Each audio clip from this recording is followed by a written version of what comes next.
All right. People are coming in, and that is excellent. I still see some folks coming in. Want to welcome everybody here tonight. It is 7 o'clock, and good evening.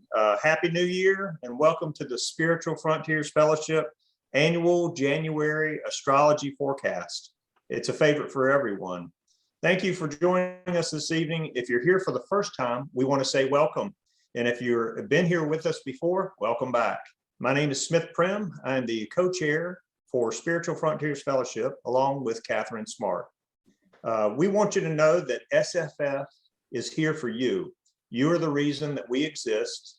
Our mission is to help you develop and enhance your spiritual, mystical, and metaphysical awareness and consciousness. We do that by sponsoring programs like this one tonight that are designed to facilitate personal growth and development and a holistic and spiritual approach to health and living. We'd like to hear from you. When we're happy to see you tonight. If you have any suggestions or comments, we would love for you to send us an email at info@spiritual-frontiers.com. I want to remind you, this program is being recorded tonight. We think you're going to love the program, and if you choose not to be recorded, we're going to ask you to take a moment and turn off your camera. Tonight's speaker is Philip Young. He is going to talk about what to expect in 2022 and beyond from an astrological point of view. A little bit about Philip. He is a master astrologer and a spiritual advisor located in Durham, North Carolina. He earned his PhD in English from the University of North Carolina at Greensboro and had a career in academics until 2007, when he retired and became a stay-at-home father. In 2013, he started his current business, Black Unicorn Enterprises. Philip provides spiritual guidance using different tools, including astrology, tarot cards and oracle cards, numerology, and past life regression. With Zoom and other online services, he works from his home with local clients in person and distant clients from around the world. Tonight, Philip will offer his keen insights on what to expect in 2022. In particular, he will discuss the impact and timeline for all the major astrological transits occurring in 2022 and how they will affect society and each of us individually. We also want you to know that Philip is offering astrology and tarot readings from now until January 10th in support of the Spiritual Frontiers Fellowship Group. Thank you, Philip. He may increase his prices in 2022, so now's a great time to get a reading from Philip.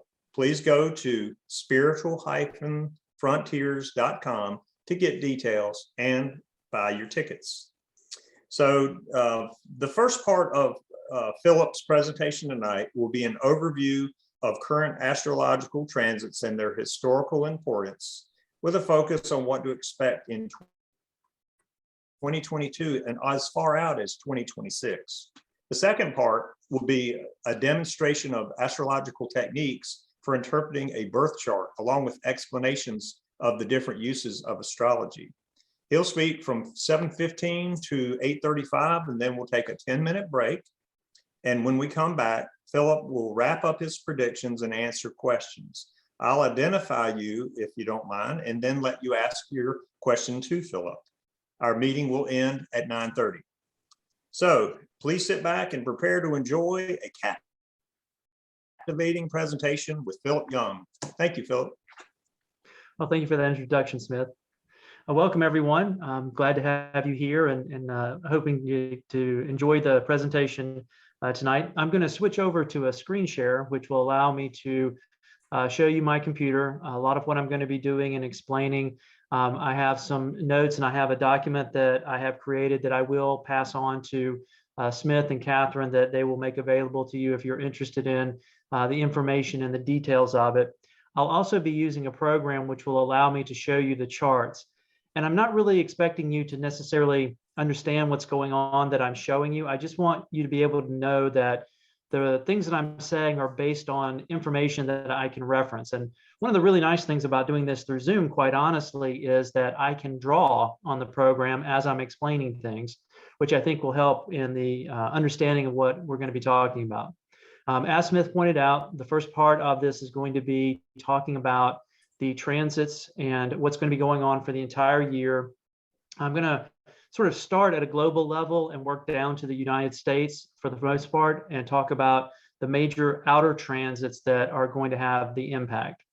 So I'm going to switch over to the screen share now and let you see the starting point. So I was looking for a quote that I thought would sum up this year quite well. And I found this quote by Maya Angelou. And what was interesting is I actually had not read the third component of it. I've always heard hoping for the best and preparing for the worst, but the actual full quote is hope for the best, prepared for the worst, and unsurprised by anything in between. And I can honestly say that once you've done a lot of astrology, that last part becomes very true. The spending of time and what we're really going to look at tonight that I want to try to connect for you is not only what the transits are now, but when they were occurring previously, because it's all cycles. So everything that's going on has an astrological cycle that is always coming back around in itself. It does so at different speeds based on the orbit of the planets around the sun in relation to our view from Earth. So this was the quote that I thought really explained things. Now, every time I try to think of doing this presentation, I always have to sort of figure out kind of where to begin, how much to talk about that's technical, how much to just launch into the explanations and try to navigate between those two things. And what's going to really be the basis for the first part of the discussion are three things. And those three things are, how do we find out what's going on as astrologers? And there are essentially three movements that we take into account. One of them is what's called transits. So where the planets are right now today, they're moving through the sky, they are transitioning through the sky. And while they're doing so, they form their own relationships with one another. And when they form those relationships, as astrologers, we take note. And then we try to share our interpretation of that with people to understand what you can expect when these points, these astronomical bodies, are doing something in the sky that has astrological meaning. And then the next thing we do is we try to take those transits and apply them to a birth chart. And the country has a birth chart, you all have birth charts. And essentially a birth chart is a two-dimensional representation of the layout of the solar system when you took your first breath. So you're carrying that around with you as you go. The United States is carrying around its birth chart from 1776. And as things transit and trigger certain degrees that are related to the birth chart points, that's when you get activation that we can use as a predictive model about how energy is going to play out going forward into the future. Now, the other thing that happens throughout the year and throughout several years, depending on, again, the speed of a particular point that we're talking about, is something called ingress. Ingress is the term to describe when a point moves from one side to another. So as an example, the sun ingresses every 30 days, usually around the 18th to the 22nd, and it moves from one sign to the next. So it's currently in Capricorn, and the next ingress will be into Aquarius. Now, something like the moon will ingress from sign to sign every 2.5 days. Pluto, on the other hand, will ingress anywhere from 9 years to 31 years. And it's important each time there's a change from one sign to another, that's another thing that we want to note. So when we're looking at what's going on, is there any points that are going to be changing from one side to another that we want to make note of with this particular year? And then the last one is retrograde. And most people know the term retrograde because of Mercury retrograde. And retrograde describes a phenomenon in which motion appears as if it's going backwards, when in fact it's not. And the way to explain that is we're not viewing the solar system astrologically from the sun. If we were, there would be no retrograde motion at all.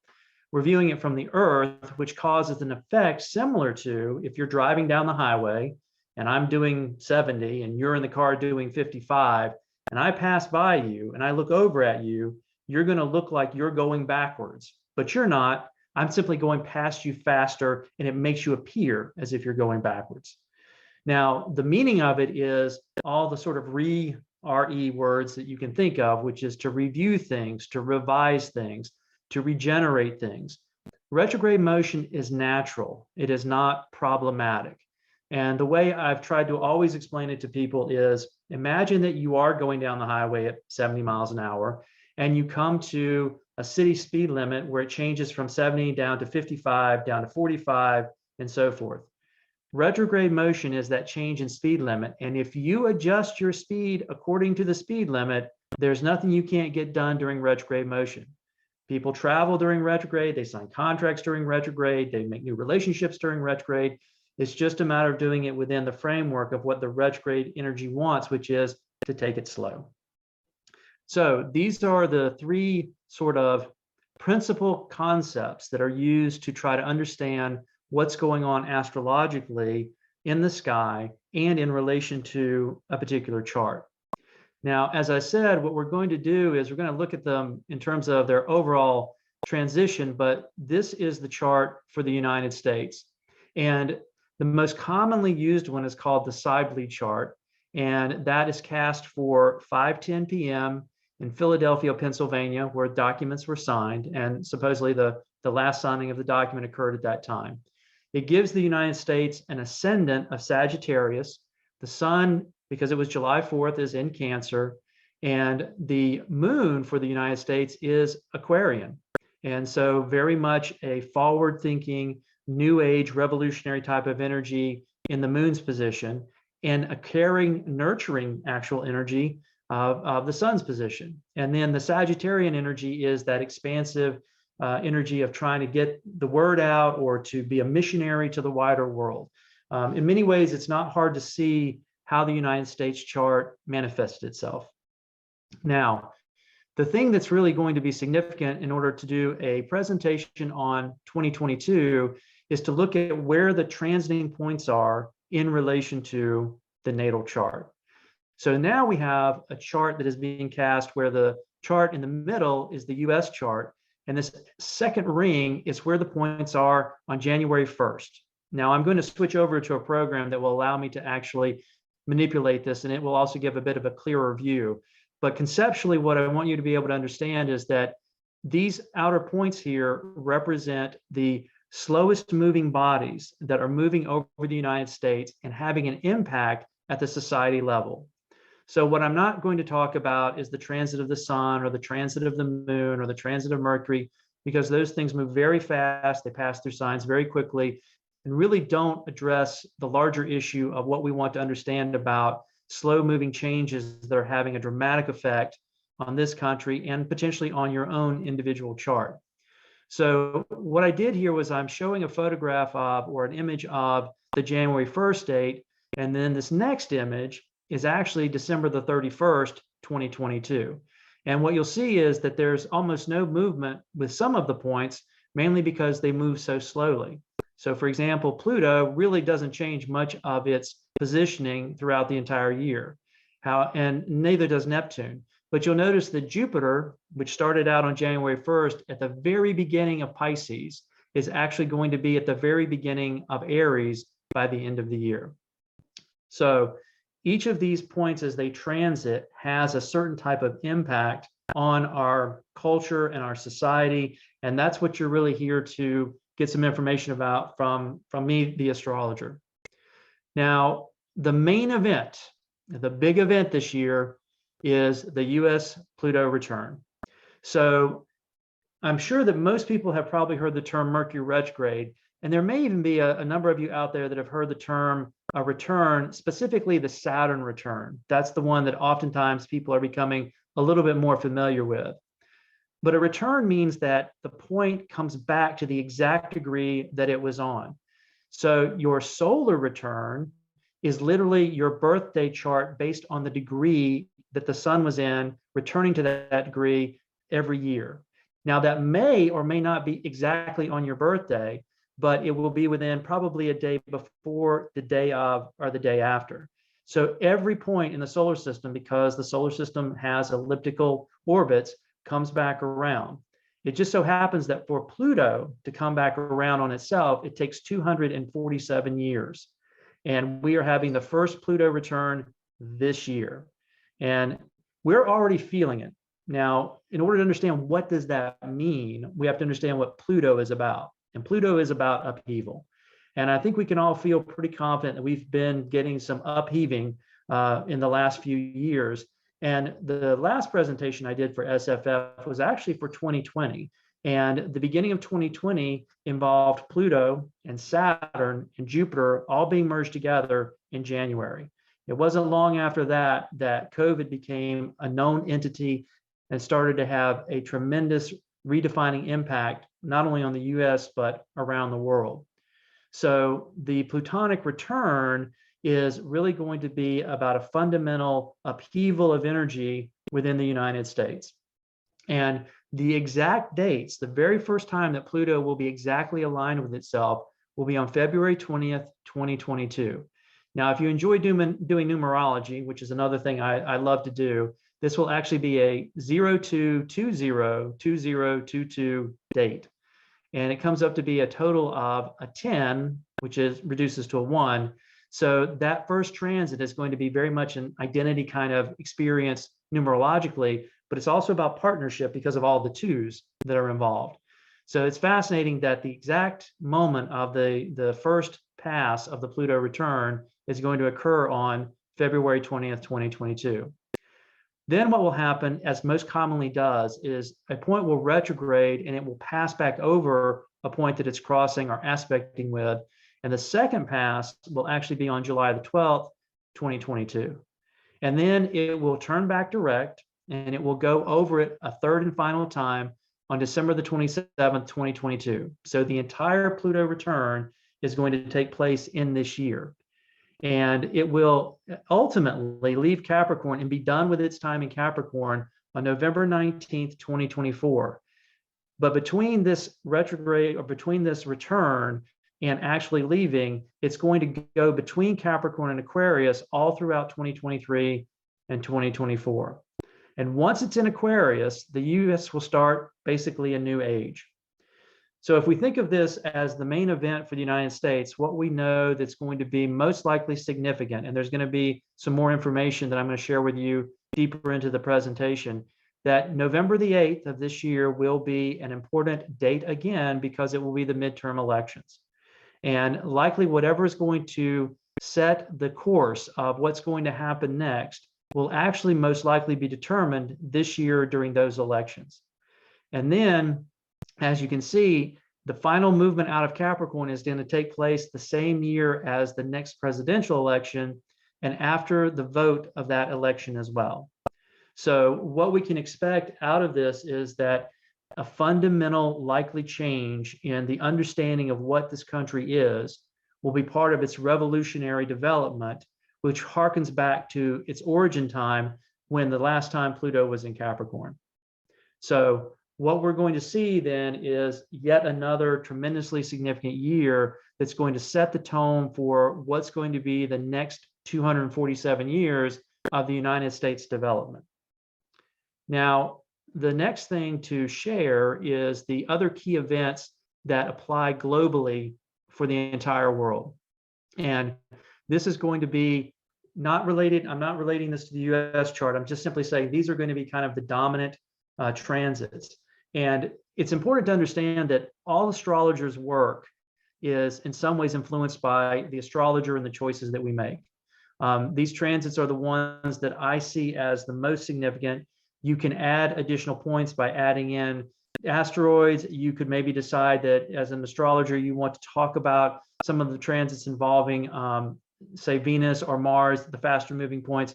But that wasn't what I wanted to do with this presentation. I really wanted to stick to the big movers that had the longest time of impact. Now, what's carrying over from last year that made 2021 in many ways very challenging is that Saturn, which is about structure, was in Aquarius, is still in Aquarius, and is going to be in Aquarius this entire year. Saturn likes to have things be determined and rigid. It's determined by responsibility. Aquarius is looking to the future, but it is tied to the connections with community. And in astrology, points are assigned rulerships. So for example, Saturn is most commonly known as the ruler of Capricorn. What's not as commonly known is that before Uranus was discovered, Saturn ruled Aquarius. So the position of Saturn in Aquarius is quite profound. And what we'll see is a struggle of ideologies, which is what we're obviously probably observing if you're paying attention to any of the news that's coming out right now. Now that energy is in an aspect, or it is connecting with another energy in a particular way that in astrology we identify as valuable. And this is called a square. It's 90 degrees apart. So where Saturn is in the chart, it's 90 degrees away from Uranus and Taurus. Now, Uranus is about things being shockingly changed, dramatically changed. Taurus is all about traditions. So if you felt like last year was 2 steps forward, 1 step back, that's exactly what it's going to be like, because both Saturn and Taurus want things to be the way they've been. And Aquarius and Uranus wants to move things into the future. So that push-pull went on all of last year, and it's also part of the first month of this year. And then it will actually come back into play towards the end of the year as well. So the idea is that up until January 14th, this energy is in play just like it was all last year. And then it's going to give us a little bit of a break before a retrograde later on in the year brings it back into effect. So what I want to do here is I just want to go over the year's dominant transits and how they apply generally. And that is one of the transits that's still quite significant. Now, in March, really at the end of February and the beginning of March, there's going to be a conjunction. It won't last very long, but it's going to be quite profound. And that is going to be Venus and Mars and Pluto are all going to be conjunct in Capricorn. And conjunct is a way of saying that they are merged together. They're right on top of each other. So if you want to put it in mythological terms, you're going to have the goddess of love, the god of war, and the god of death joining forces. And we can expect that there's going to be some intense or tense things that are going to be happening for us personally and probably go globally. Now, depending on if you want to be part of whatever potential disruption this could create, or if you want to try to, as I say, turtle up, you want to sort of, kind of hunker down, this will be the time when there's going to be a fair amount of potential volatility to pay attention to. So, in terms of using the predictive quality of this, it's like, where are you going to be around this time, and what is it you need to be aware of in terms of potential challenges, but also movement in forward ways, because these are very powerful energies that will be using Capricornian energy of trying to accomplish or get something done. Now, the next event will be in April, on April the 2nd to April the 18th, Jupiter, which will be in Pisces, will actually merge with Neptune in Pisces. Once again, this is quite a powerful combination because Jupiter also had dual rulership before Neptune was discovered, and it was the co-ruler of Pisces. So this is likely to be a period in which the sense of belief has a moment to be available to be shared at a global level. And so part of the disruption that we're dealing with is to kind of shake things out and then hopefully begin to reconnect to a more, at least on some level, agreed upon common ground.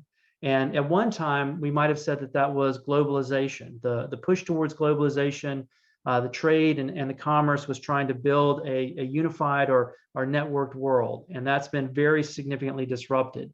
Now, this particular energy of Jupiter and Pisces coming together is, what is a vision that the people of the world could potentially start to have and possibly want to embrace because of all of the transitions we've been going through with regard to the pandemic, with regard to the disruption in our services, changes in work, all of these things that are creating at least a potential for something to be a new way of seeing and believing. Now, the next thing that will come up significantly will be in August on the 15th, and it will run until November the 17th. And that's going to be retrograde Saturn. So Saturn will turn back retrograde at that time. And that's when it's going to square again with Uranus and Taurus. And it's going to run right through that election on November the 8th. Now, one of the things hopefully you'll understand about the way I do astrology is I am not ever going to predict who's going to win an election.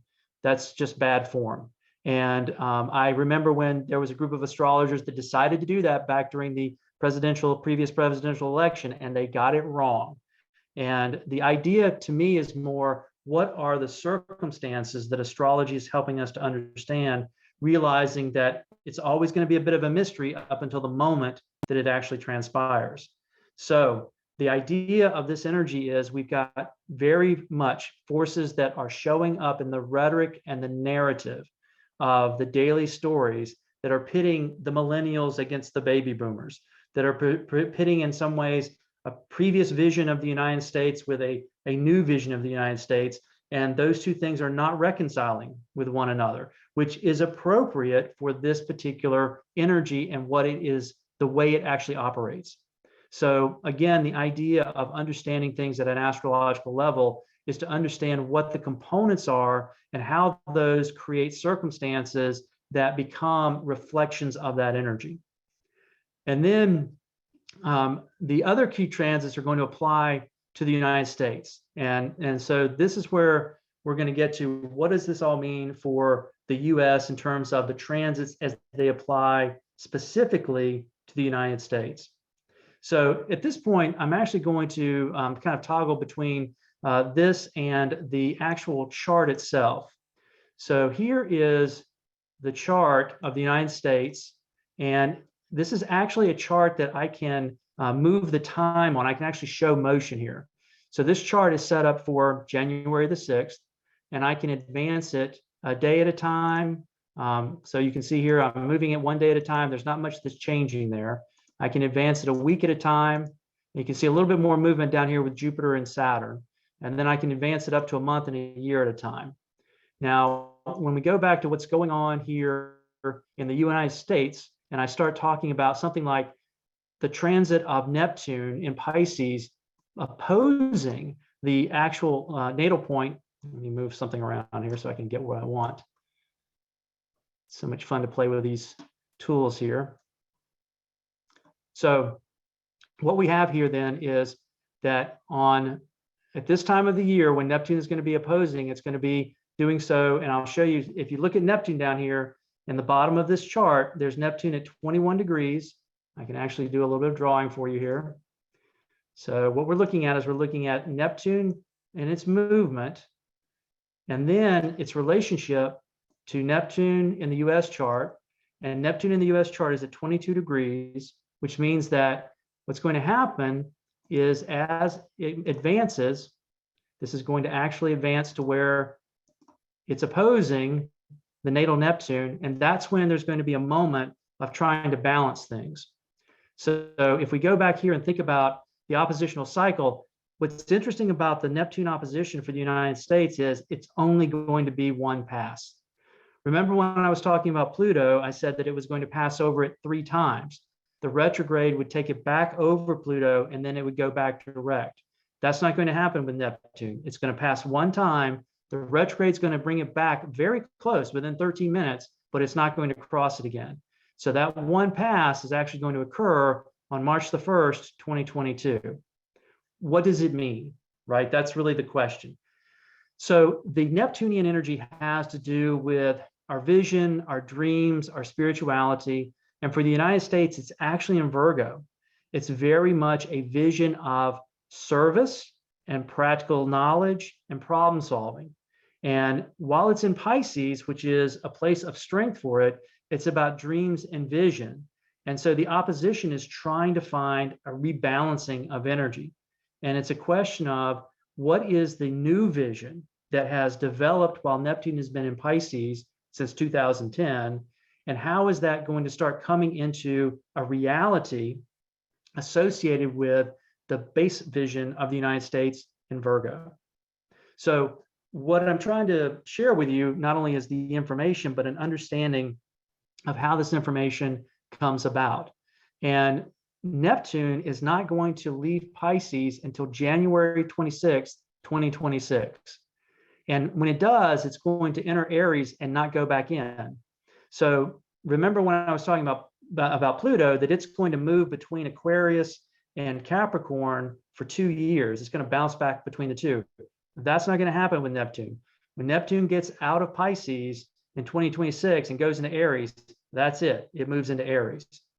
And that ingress is important because we're talking about Neptune being in the sign that is sort of the spiritual energy, the Christ consciousness, the global consciousness.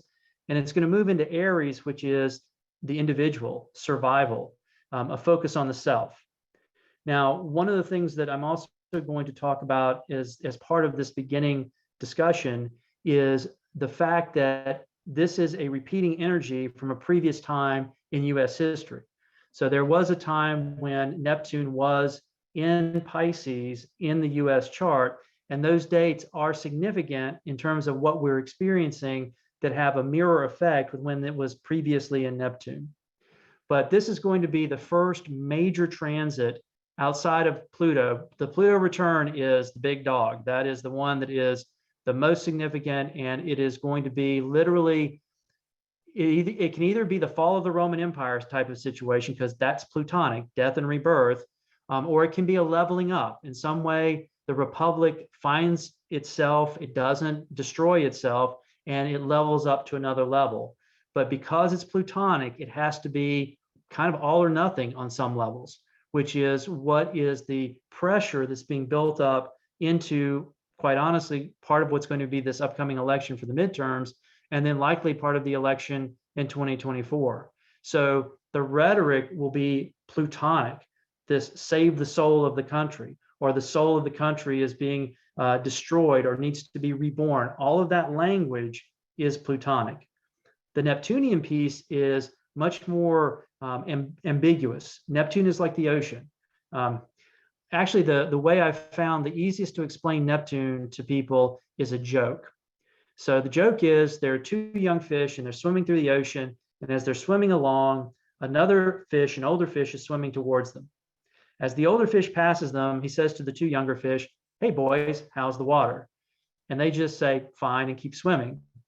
After they're out of earshot of the other fish, one of the young fish turns to his buddy and says, "What's water?" That's Neptune.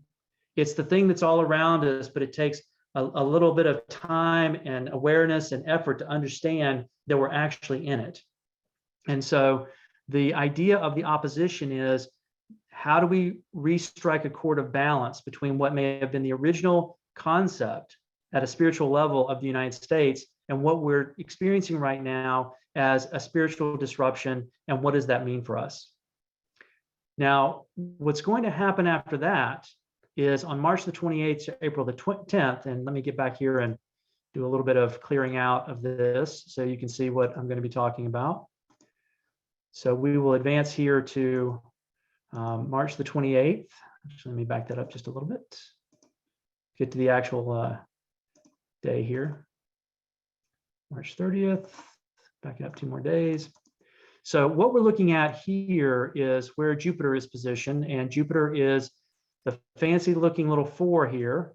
And what you'll notice is that it's at 20 degrees and it's catching up to Neptune. It's going to actually form a conjunction with Neptune, which will also be a significant moment this year. But it's going to be opposing the natal Neptune in the United States. And since belief is involved, this is really going to be on some levels the year in which everyone is questioning what it means to be a citizen of this country. What is it that each of us believes the country is about, and that we are in many ways, a struggle for whichever is going to ultimately be the dominant form of the belief in order to move forward, because beliefs lately have been presented in which there is no reconciliation. So there's sort of a one has to be right and one has to be wrong. So as they say in some articles, spoiler alert, the last time that Neptune was in Pisces was in the lead up to and the first 2 years of the Civil War. So the fact that we have Civil War language as part of the rhetoric that's out there today matches perfectly with the last time that Neptune was actually in Pisces.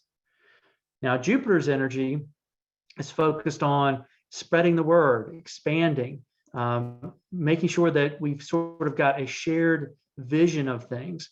And that particular transit is going to be one that is also going to be sort of a one and done scenario in that period of time. And it's going to, again, be a real strong question of what do we believe and why do we believe it? And then during that period of time, right at the end of it, but starting next will be Chiron, which is a different symbol. Let me show you which one that one is. So this again is really more about being able to show you where I'm seeing, what I'm seeing, why I'm seeing it, the way I'm seeing it, how the movements are actually affecting things. So now what we're talking about as the next major shift for the US is going to be this key symbol, which is Chiron, coming into an opposition with Saturn. Now, Saturn in the US chart was in Libra, and it's in the 11th house, which deals with community. And Libra's energy actually deals with the law, especially with Saturn being there. And so there's a question about how to be law abiding in the community. And one of the things that I've always thought that is challenging for people in the United States at a psychological level is that, for the most part, the arrival here in this country was based on a desire to leave difficult situations in other parts of the world. In some cases, to realize that you didn't want to be told what the king or queen was going to be told. You wanted to chart your own path. Well, that's all good and well until you arrive somewhere, and then you have to be the actual lawmakers. So you have a mentality of revolution that eventually has to become a mentality of stability. And this is actually a very strong position. The law of the land, the law in the United States for a long time has been, in many ways, a leading light for a lot of the world in terms of how things are handled legally. And Chiron, which is actually also in the US natal chart by birth in Aries, has to do with wounding and healing.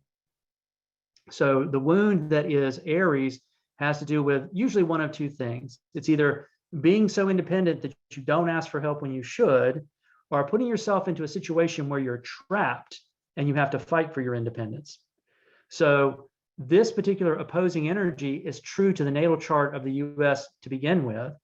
Chiron comes back around and returns to itself every 50 years. So this will be the fifth Chiron return, which won't really take place until next year, but we'll be recognizing it this year.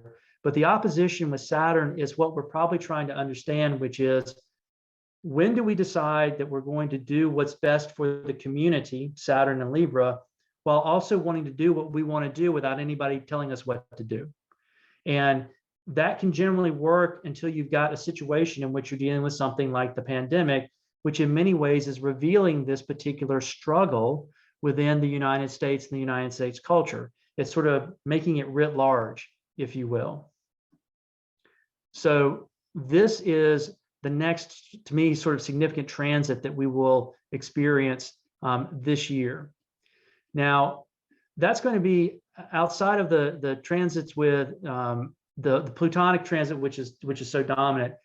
I wanted to sort of also talk about the history of these transitions and why this particular time is so dramatic compared to other periods in history, because it's actually blending together three very significant times in history involving Uranus and Neptune and Pluto.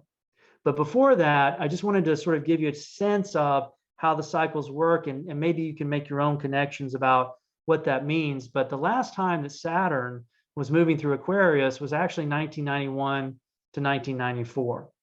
So if you think about Saturn in Aquarius, which is actually an energy that is focused on new rules, changes to the world, what can you think of that represented changes from 1991 to 1994?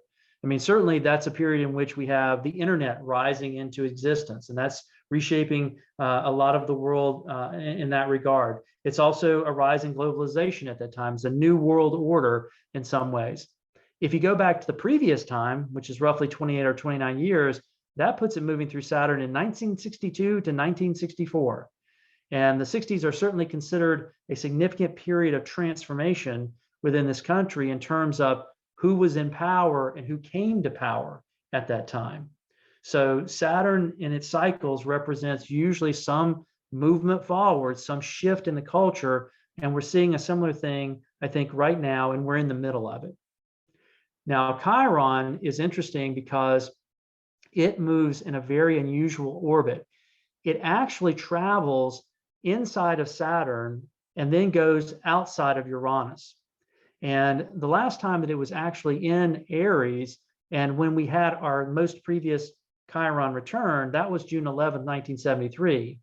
And the time in Aries was from 1968 to 1977. And so if you think about what transitioned during that time for American culture creatively, because it's in the fifth house of the US, which is about creative energy anyway, then you can see how this becomes a pattern. And there is a tremendous amount of creative energy that's being expressed at this time, probably more than in any other time, because there's so many different avenues for which creativity can come out. But I thought it was interesting that I decided to go back one more cycle, and it was 1919 to 1927 when Chiron was in Aries. Roaring 20s, anyone? And what happened after the Roaring 20s? All of that, individualistic, do what I want, kind of I'm going to be Aries and I'm going to be selfish. You get the Great Depression coming right after that. So that's, again, trying to understand that these cycles represent patterns of energy that we're now involved in. And the question is going to be, how do we handle those? What does it mean if the Roaring 20s, what's the duplicate of people's behavior with Chiron and Aries in the United States? Well, that could be running up a huge amount of debt and thinking about, well, we're going to pay for it later, but we're going to enjoy ourselves as much as we can right now. There's an energy that I think you can see parallels that. Now, the last time Uranus was in Taurus, that was 1934 to 1942. So one of the things that I've been asked quite a bit, and I know people would like to know, how long is the pandemic going to last? How long is this going to take effect? And I came up with a metaphor that I know doesn't sound great, but I believe in it. And I like to think of it as we're in a baseball game. And the first inning of the game was 2020, which means we're in the third inning right now. Now, for a lot of people in the audience, it may be like, you're kidding me, right? We've got 6 more innings to go. The thing that people don't often think about when the word Great Depression is dropped out into the dialogue is that the Great Depression, technically, in terms of actually measuring what was going on in the economy, didn't really come to an end until 1939. That's 10 years. So what we can expect is a similar period of time that we're going to have to work through. And that's why I like the Maya Angelou quote, especially the third part of it is, this shouldn't be surprising. What I'm really trying to do is take a little bit of the surprise out of it for you to realize that these cycles that we're part of have already occurred in the US, and they were all incredibly significant. So Uranus was there from 1934 to 1942, which put it coming into World War II. But it's not about the war. That's not what the Uranus and Aries energy is. I mean, it can reflect some of that, but more fundamentally, Uranus and Taurus is about radical changes to the fundamentals of society. And Taurian energy in the US chart, going back to my little drawing tool over here, is actually, it occurs as it's transiting, it's moving through this 6th segment of the US chart. That means it's moving through daily work, great migration, or great, the great resignation. That is perfectly in line with a Uranian Taurus transit. And not only that, but at the time that Uranus went through Taurus and had its impact was the time when women went into the workforce because of the war. And that in many ways was probably one of the most dramatic examples of the effect of Uranus and Taurus, as well as just the changing nature of the connection to the wider world, which would have been, again, a Uranian and Taurus type of action. So one of the things that I definitely want to share with you as part of this presentation is some examples that I see now of Uranus and Taurus that will be questioned in terms of, will they stick? Because Uranus is about breakthroughs and Taurus is about the foundation. So it's trying to break through the foundation to create new foundations. Some things will make it, some things will not. Back when Uranus was going through Taurus, that was also the time when the jet engine for the airplane was developed. Nuclear power was developed. Things that really literally fundamentally changed the foundation of the world. Now, the next one that is happening is Neptune in Pisces, which I've talked a little bit about. And that has been moving through, interestingly enough, the fourth segment of the US chart, which has to do with family. And the last time it was there was 1847 to 1862. So it was a moment in history for the US in which there were irreconcilable differences. And I'm going to guess that if you've encountered some people you have met with irreconcilable differences during the period of this pandemic, as well as the preceding period of what transpired through the experience of the previous election. Now, again, as an astrologer, on some levels, I'm not really concerned about who's better or worse, who's got the most skeletons in the closet, whatever it happens to be. I'm interested in how is what I'm seeing modeled in terms of the astrology something I can recognize and then think about how to advise my clients on a personal level, as well as those of you that are attending this session, to understand the kind of environment that we're moving through. And so if you were to look at and study the history of the United States during the Civil War and the lead up to the Civil War, you would come to an understanding that there was no way to be a little bit on the side of slavery. You either support it or you don't. There's no in between. And we've got that similar kind of energy implying right now. And like that time, I suspect that what we're going to see is that there will eventually be a winner and a loser. This is not energy that is setting up for common ground. And again, the reason I say that is not because I would like to see common ground. I'd love to see common ground. I would love to see negotiation. I would love to see a way in which people can sort of work it all out. I just don't see that based on the astrology and how the astrology presented itself the previous time it actually moved through the US chart, which is why I want to inform people about what's actually going on. Because back to Maya Angelou's quote, hope for the best, be prepared for the worst, and don't be surprised by anything in between. And then the last transit is, of course, Pluto and Capricorn, because it's the slowest moving. And you can see the alignment down here. So here is Pluto moving through the chart, and here is the US Pluto. So they are lined up this year. And Pluto in Capricorn was 1762 to 1777, the birth of the nation through revolution. So what happens when you put that energy back into play, but the nation's been around for 247 years? Then you get these kind of upheaving and revolutionary moments that we are facing at this particular time. So this is what I find to be really dramatic energy, because each of these was significant, but they didn't overlap, right? The thing that's going on is Uranus and Taurus was happening in 1930 to 1942. Neptune and Pisces was done by 1862, and Pluto and Capricorn, that occurred almost 100 years prior. So they were each separate events. Welcome to being born at the time period where they are all synchronized together. So you've got Pluto and Capricorn, you've got Neptune and Pisces, and you've got Uranus and Taurus all happening at the same time. And not only that, but they have a certain kind of synchronicity in that Pluto will not be done until the end of 2024, and Neptune and Uranus will not be done until 2026. So these energies have still got a lot of work to do and a lot of shaking things out until we find out what's really going to be the next phase of energy that this country is going to be stepping into. And I would love to be able to say that it's going to turn out one particular way, but the reality is that part of the volatility is not knowing if we're not going to have another insurrection. Or one of the things that came up in my feed from a CNN article was the use of the two words military coup.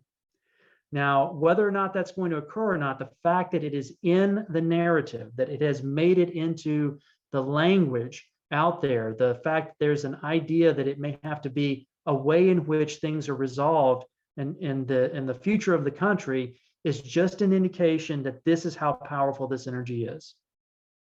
And so the reality then becomes, if these things are potential, how are we doing our best to make sure that if we don't want to see those results, if those results terrify us or worry us, and we want to make sure wherever we can to counter those results, then we should absolutely try to do that. And realize that there are also other people, though, that really believe that the best thing for this country is going to be potentially a revolution in which there is an insurrection in order to save the republic. And those beliefs and the counter beliefs are equally strong because these transits reflect that's what they want to trigger in us as spiritual beings having an incarnated experience.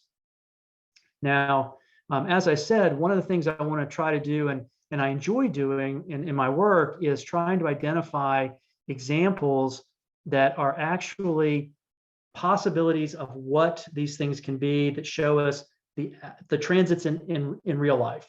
So to me, I'm always interested in how does this work? Now, what I've done is, as I said, this document will be available to SFF once I'm done, and they can send it to anyone that's interested in getting it. And I write for a website called askastrology.com.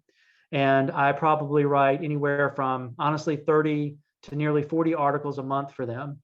And in the last 3-4 months, I've been writing a series of articles based on these transits. And so I've been looking at the world and going, okay, where do I see Uranus and Taurus? Where is that actually happening out in the world? And one of the first articles I wrote was about the Ford F-150 electric truck, which is coming out this year. And what I discovered in doing research for this article and why it was so interesting to me is that basically every year there are 17 million vehicles that are sold in the United States. 70 to 75% of those vehicles are trucks. So the electric market only accounts for 2% of the market. It's nothing. It's obscure. Even though it gets a lot of press, the reality of how many cars are on the road, not even making a dent. But once you put a pickup truck out there and you get it to actually functionally work, suddenly the electric market becomes truly real. And in terms of trying to make, say, an interesting prediction, I would say that the moment when we arrive at the electric car being the most common form of vehicle to drive around in, that we'll be able to look back on 2022 and the arrival of the F-150 as the marker when that Uranian Taurus electric car versus gas-powered car, the moment's shifted. And it's already the case that all the other companies are working furiously to come out with a competitor for the F-150. They've already sold out. They're already doubling their production. And what I've read recently is that these dealerships are charging as much as $30,000 over the factory price because they can. It is literally becoming the shift. Now, another article I wrote was to take a look at Bitcoin. And again, for something to be Taurian, it has to be part of the daily experience. In other words, am I going to, by the time Uranus is done with Taurus, am I going to be able to have Bitcoin on my phone or in my pocket to go to the grocery store and buy my loaf of bread? That's the only way that something in Taurus becomes foundational. This one, to me, I'm not as clear about because we're not talking about a vehicle getting around. We're talking about challenging the global banking system. And that can be a Taurian energy that resistance can hold up better than the Taurian energy of the resistance of the combustion engine. Because the companies that are producing the cars are actually trying to leverage the electric vehicle, whereas Bitcoin is trying to displace the actual banking system. And now the banking system and governments are trying to get involved. So the question of whether Bitcoin is going to make it or not, to me, it's a Uranus and Taurus example, but I'm not convinced necessarily that it's going to actually do what I think the F-150 is going to do. And then, because of the electric cars, another component of that is autonomous driving. And what would that mean in terms of a fundamental shift in the society? And it's incredibly far-ranging, right? Imagine autonomous driving vehicles. So much for car accidents for the most part, because human error is the #1 cause of a car accident. So you get autonomous driving in there, you're going to reshape the insurance market. You're going to reshape all sorts of industries, right? I mean, what happens to Uber drivers if you've got autonomous driving? What happens to the police departments collecting speeding tickets? That goes away with autonomous driving. The car is never going to drive outside of its limits because that would be going against its programming in some ways. Now, this one to me is a little bit further down the road, but the actual shift in what it could mean to the economy, the way the economy actually works, to me is very profound and very interesting. But once again, these examples were things that I was trying to find. If I were to say to someone, hey, Uranus is moving through Taurus, take a look at this. This is an example of that happening. These are some of the ones that I've come up with. And I'm continuing to write these articles. I'm going to keep trying to find these examples. So if you find this interesting, I certainly recommend going to Ask Astrology and keeping up with what I'm doing. And also you can join my mailing list. I announce my articles every 2 weeks. I try not to be overbearing with regard to the number of posts that I send out to people. But if you are curious about this, I'm going to keep developing this and trying to find these ideas and see which ones really have the chance of becoming part of the daily society, because that's what would happen with the Taurian energies, that it would become foundational. Now, I also did this for Neptune, and I did it for Pluto as well. So the first article I wrote about Neptune was the vaccine civil war. I certainly have run across plenty of people that their positions are completely diametrically opposed, and there is no in between.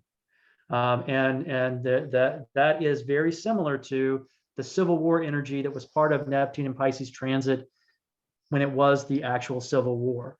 So once again, I was trying to think what was going on that would be a reflection in this time period of a similar previous time, but also be a reflection of Neptune just being in Pisces and being more attuned to the possibilities of things that are less concrete, right? So in the US chart, Neptune is in Virgo, which is an incredibly practical and challenging position for Neptune to be in. It likes to be imaginative. It likes to be a dreamer.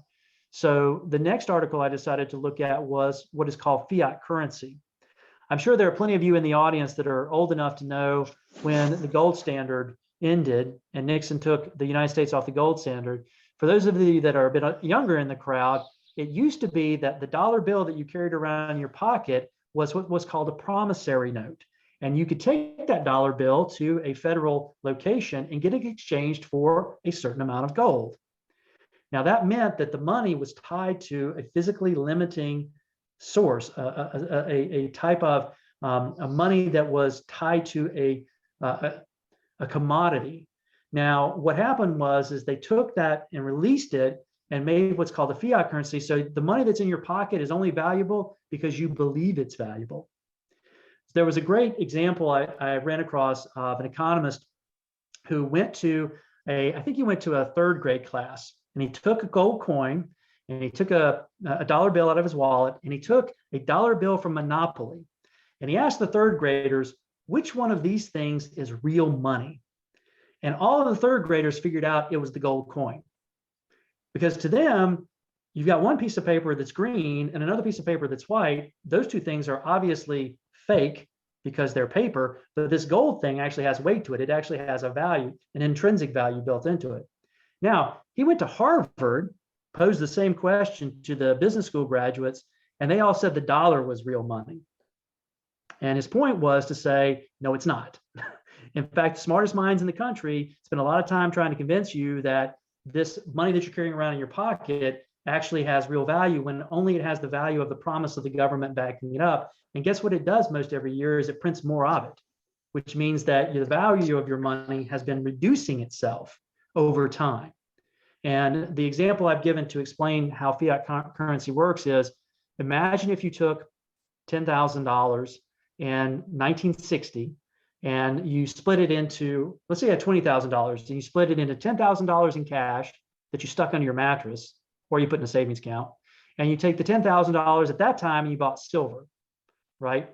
Now, fast forward to today, and imagine what you could buy for $10,000 in 1960, close to a house, certainly a car. And now $10,000, maybe get you the worst car on the market. You certainly couldn't buy a house with it. But that silver that you bought for $10,000 at the current rate, if you were to exchange it, current rate's $22, you'd have, $220,000 in silver. So that would be, sorry, you'd have $22,000 in silver, which at least would be better than the 10,000. You would see the inflationary difference. So Neptune and Pisces is about things that are also delusional, and our currency has a delusional quality to it. The next thing that I decided to write about was Neptune and Pisces and social media. And I had a really interesting epiphany after watching all of the stuff that goes on Twitter and TikTok and everything. And I kind of realized, oh, you know what's happened? We've turned the id loose on the world. Any thought that anybody has that they feel like they need to get out, they now have a platform in which they can get it out, which was not the case 30 years ago. 30 years ago or less, you had gatekeepers, right? If you wanted to get a book published, you had to go through a publishing house. If you want to get a song out into the public, you had to go through a record label, and they had to evaluate you and determine if that was worth doing. Not anymore. If you want your book published, you can pay to play. You can, print it, try to get people's attention. Social media is very much a Piscean type of energy. And then, of course, virtual reality. Nothing's going to fit Pisces, Neptune and Pisces better than what virtual reality is. So to me, all of these things that are gaining in strength or playing out in a particular way, once again, shows the power of looking at astrology and understanding how that energy is actually affecting the world and how we actually can see it in the reality of the world. Now, the last group is Pluto and Capricorn, and the Pluto return is kind of key here. And so one of the things that has come up because of the pandemic is what they call the crisis of the baby boomer retirements. And the idea of huge numbers of people that chose to retire at this time that accelerated the retirement process, which throws the economy, into a sense of upheaval. Because one of the things that the particular retirement energy does is it actually reduces spending, because it goes into usually some sort of fixed income type of approach to living, as opposed to an income that is flowing in.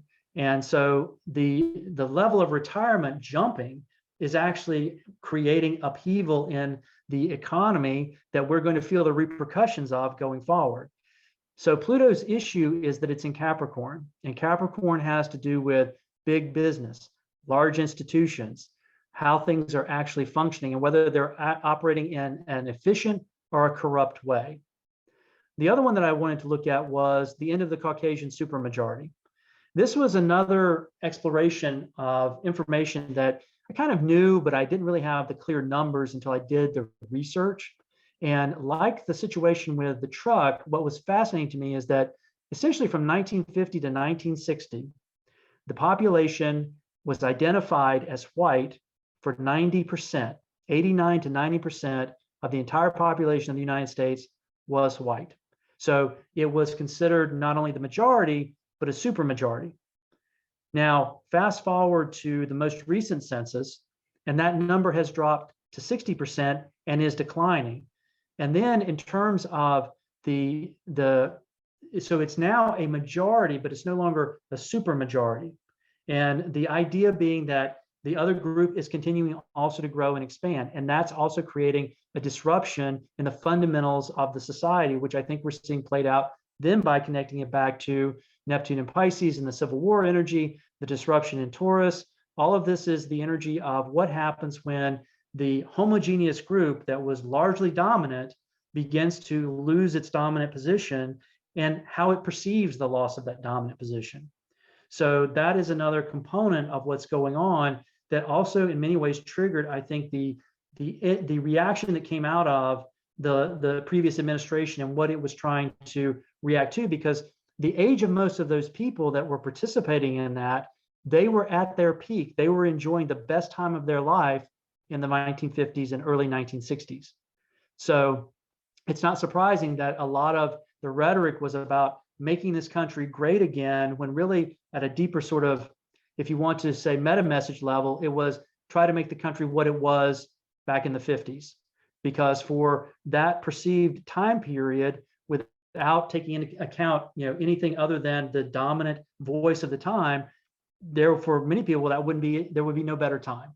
And so what we're seeing now is that the shift is going to be moving towards a far more already diversified population.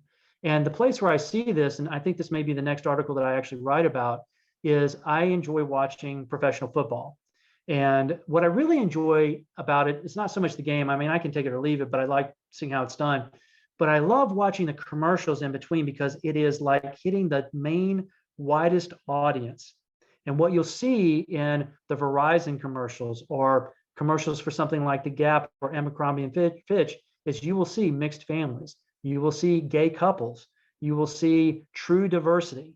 And this is the larger market. If anybody knows what the pulse of the United States is, Verizon and the phone companies are the ones that actually know it. And what you can see in those commercials is the tremendous amount of diversity that actually does make up this country.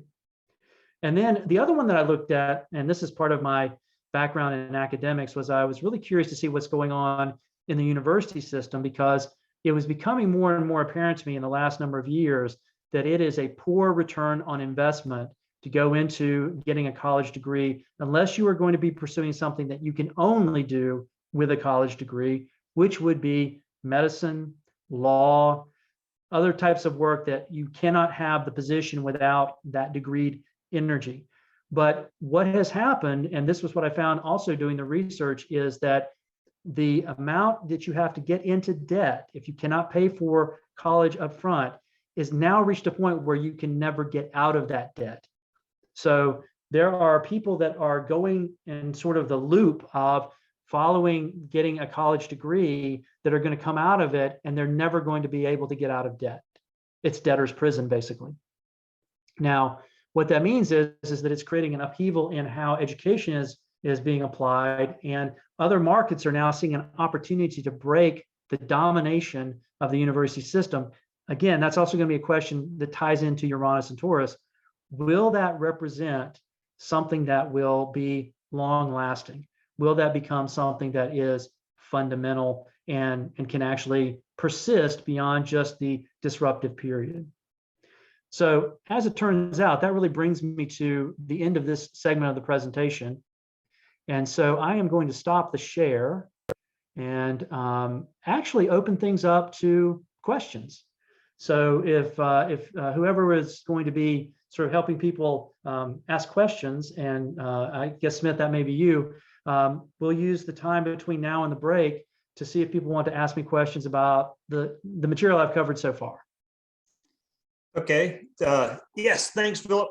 Yeah, I think the way we're going to try to do this thing is if you could raise your hand, and then I'll look at the list, and then I can identify you, and if you could unmute and ask your question. So please raise your hand, and that might be a good way for us to get started.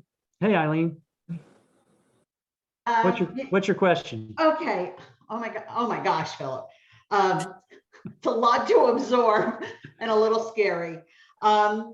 So my question is, and one of the first things that stood out to me, I mean, these kind of all tie into each other as far as what we're seeing as far as upheaval. But what really struck me is where the first pass of Pluto is so close to the Venus-Mars-Pluto conjunct, right? Right. So, because it's only days apart. So in astrology, could those be considered like one event where it would make it even more impactful? Or is it two separate events? I mean, because there is some time in between, but I'm just trying to get a feel for what that might look like. Well, certainly you have to think of Pluto as laying the groundwork. It's a slow moving transit.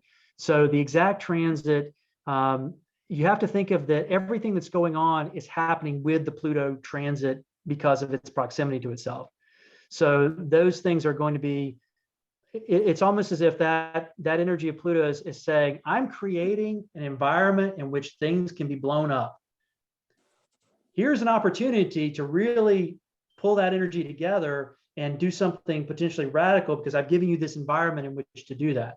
Now, what we don't know is how would you like to do that, right? Because the energy is essentially neutral, but it has a behavior. In other words, passion can be something that we utilize to do amazing things. Elon Musk and several others have a passion to build electric cars or to get into space. And as a result of that, they've actually produced things that allow people to do those things. That can be a Martian and Plutonic energy coming together. And of course, it can also be destructive.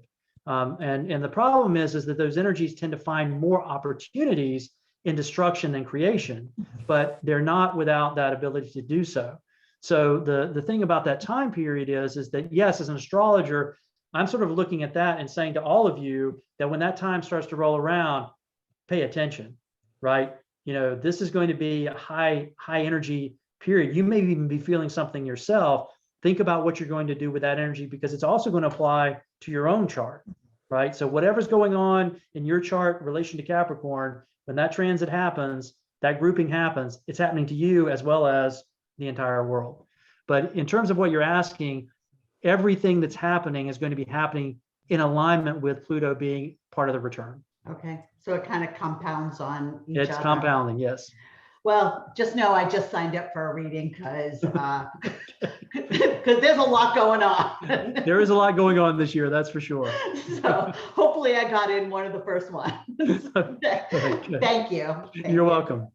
Yes, and I also wanted to mention use the raise hand at the bottom of your screen, folks, and then I can identify you. I think Suzette Foster might be next. I think so. Hey, Suzette, how are you? Hi. Thanks for a great program tonight. I really appreciated you bringing up the fiat money, and there's so much disruption possibilities and all that. What would you say specifically about a market crash? Well, it's certainly in the mix. I mean, one of the things I said back in 2020 that I still believe to be true is think of anything that you think can't happen. Like, for example, no, the stock market can never go away. The stock market will always exist. No, it can fail. Absolutely, it can fail. The question would be, what's that? So it can't, it can actually break. I mean, things can break during this period of time. The question is how quickly we would alternate and create some sort of other solution. And that's where Bitcoin, I think, is trying to address that possibility. And there are a lot of mechanisms that are being utilized to try to avoid something like that happening. Okay. So the idea then is to realize that a market crash is available. As to whether or not it will happen, that's going to be about a series of choices. The fiat currency is making it difficult because we have to worry about the fact that we're borrowing against the future, and we have at some point that has to become due. And if that does come due, then what's that going to mean for the market forces that are currently in existence? So what I've been basically trying to share with people in terms of how to consider that possibility is to have diversity in your investments. So the market is definitely doing well. If you want to put some money in it and you want to utilize it, you can. I think actually owning physical gold and silver is another hedge against it. Owning art is a hedge against it. Owning land is a hedge against it. I think the thing that you want to be aware of is that with this level of volatility, that you don't get stuck only in the existence of being tied to the stock market, because that can be very problematic. Does that answer your question, Suzette? Yes, yeah. And is there any time frame in looking at the chart? Have you looked at that to know? I mean, I hear what you're saying. It's about choices and it be diverse, but yet. Well, in some ways, it already actually has occurred in what they thought was going to be the case with the disruption to the supply chain. But again, the system adjusted very quickly to that. So the question can be, how much can we hide it till we can't hide it? And the real reality of actually doing the work, I think they'd rather have it collapse than actually have to do the work, because it would mean dramatic changes in people's everyday behavior. All I can tell you is that it's viable, but to me, astrology is going to be much more about what are we going to do and choose to do, rather than this is the date it's going to happen. What I can tell you is the likelihood of it being possible is greater than it's ever been because of these forces being what they are. But we could get through it. It's always a possibility. There's no guarantee that it has to happen. But if it's going to happen, this will be, I'd say the next 5 years are going to determine that. And probably the question will be what happens at this midterm election. And then beyond that, what happens at the next presidential election? Because right now the US economy is still the largest economy in the world. Okay, great. Thank you so much. You're welcome. Take care. All right, looks like Anna Tajeda, please. Yes. Hey, Anna. Hey, how are you? Good. What's your question, Anna? My question is, all this going on, today is the 6th, January 6th, is everything is going on in my heart. Is you think our country, the country that we love, is get over it? Well, that's what we're trying to address. I mean, this is the dark night of the soul kind of transition that we're going through. And that's what we sort of signed up to deal with and have to figure out how to address. And it's going to be about each person's choice. Now, again, the majority, if you're looking at what has traditionally been the majority for people want to be able to get through their lives safely. They want to feel like they're able to trust the people that are around them. They'd rather have support than have to sort of go it alone, if you will. If we look at the numbers in terms of the last election and how they played out, obviously the vast majority is still supporting the idea of a country that looks at unity and tries to be unified in some way, shape, or form. So I think those pieces are there, but we have a small, very vocal group that is concentrated, that is making a lot of noise, and that's one of the things that they're capable of doing that makes us question: does this really represent a wider audience? But I don't think that really shows up. I'm sorry, because That's right. I'm a letter carrier. I'm a letter carrier here in your city. And when the work that I do, it was attack. All this thing is hurt. It hurt me. Of course. It hurt me deeply because I'm being delivered the mail, delivered everything, and when the election thing, they attack us like we try to to steal the shit. It was so hard for me. Well, again, as I said, Anna, the thing that we're seeing is that repeat of that Neptune and Pisces. And we're going to have to find out where our soul is. That's the real test of it. So thank you for your question. I mean, we're trying to navigate it as best we can. All of the people that are here, I think we're all trying to find a good answer to move forward in a positive way. So thank you for your question. Listen to me. I will still deliver the mail, no matter what. We'll appreciate that. Thank you very much. So I think Cindy, is Cindy next? Thank you, Philip. Thank you, Anna. Yes, sir. Thank you, Philip. I'm just trying to grasp onto this. This is all so new to me. But like, would something like revolutionary be like the emergence of a third political party?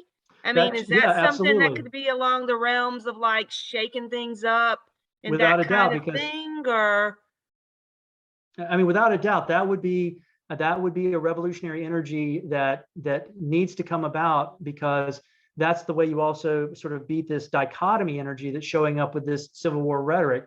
But we haven't had an emergence of that, but that could come out of this year. This could be the year where, depending on what happens with the election, because that's the other thing that really hasn't shown up yet and that's the Taurian. In other words, Taurus holds on to the traditions, right? And the tradition is we have two-party system. But if you really wanted to shake that up, you need to get a third party that can come in and actually have an impact.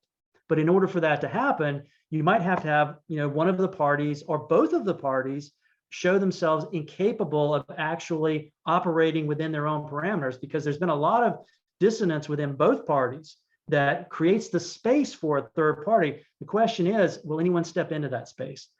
But astrologically speaking, the space is being created. Now the question is, do we see someone? Because that's the other thing about this time period is something could come, up in a very short period of time and get tremendous traction very quickly.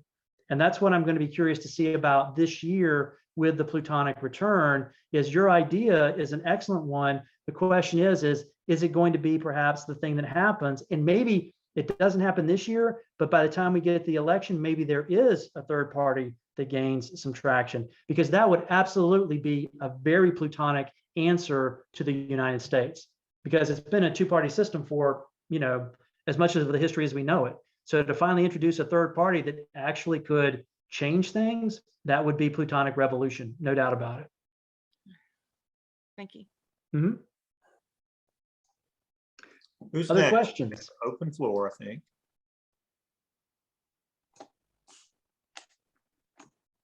I have a question, Philip. Sure. And we had spoken some before, and perhaps you could speak to the group a little bit about what do you do to survive in a climate like what's come, what we're in and what's coming? Sure. I think the main thing is try to be understanding of how you decided to be part of this journey in this particular lifetime. So for example, I did not decide, nor do I have any desire to run political office. I'm not interested in that. I have no value in that. And I don't even want to be an armchair quarterback in that regard. I accept that I've decided to position myself in such a way that other people are going to make some decisions, and they're going to likely have an effect on my life. And I'm going to try to do the best I can to navigate through those as successfully as I can.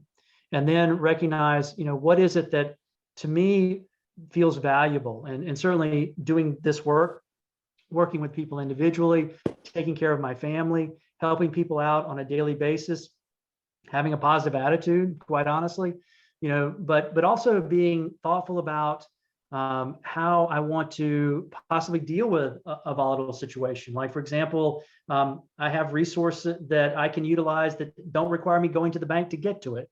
One of the things I like to remind people of is that from the 1920s, when the Great Depression hit, there was something called a run on the bank. And, people will say, well, I've got, money in a safety deposit box, and I've got, this money here. You do know that if they lock the doors to the bank, you can't get to that. And if they decide to shut down your electronic access, you can't get to that.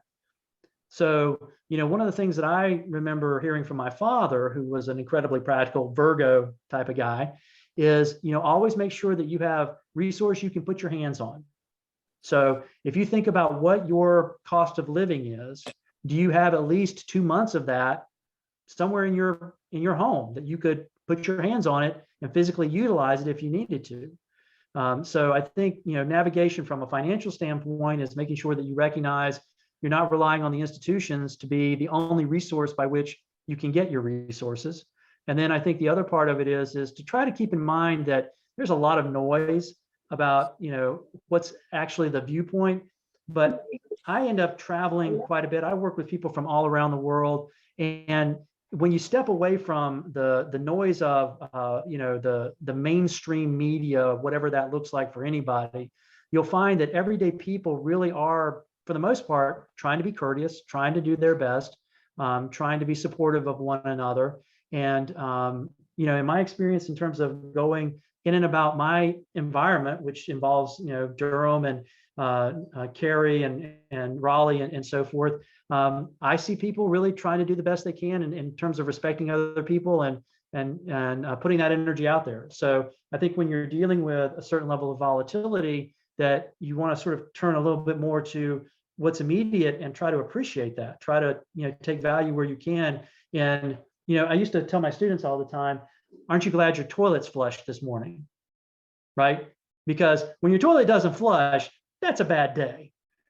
But we lose track of sometimes so many of the things that we have that are conveniences. And another example I would offer is a comedian does a skit on going back in time. And he says, okay, let's imagine you do have a time machine, right? How far back in time do you really want to go? I certainly don't want to go back any further than not having, indoor plumbing. And not only that, but all the movies that you ever watch about these previous time periods, what they don't show you is all the people with their missing teeth, all the people that have the warts and all that stuff that would be on their face. They're not like the movies. The past, in most cases, in terms of like healthcare and cleanliness and longevity, maybe the 70s might be as far back as I would want to go, possibly the 60s. I mean, since I'm a white male, I could probably go back to the 50s and do pretty well as well. But I don't want to get past penicillin, quite honestly. So when you sort of take that context, it's like, hey, the time we're living in, there's a lot of things that are problematic. But the other example I would give is, people talking about cancel culture and wokeness and stuff like that. To be able to make an issue of those things means that the culture is far more diversified than it's ever been. Because if you're really canceling culture, nobody that's being canceled gets to have a voice about being canceled. That's what made cancel culture in the 50s so much more effective than cancel culture in the 2020s. So does that help answer your question? It does. Thank you very much. And it looks like we got another hand up. Excellent. Cynthia? Hey, Cynthia.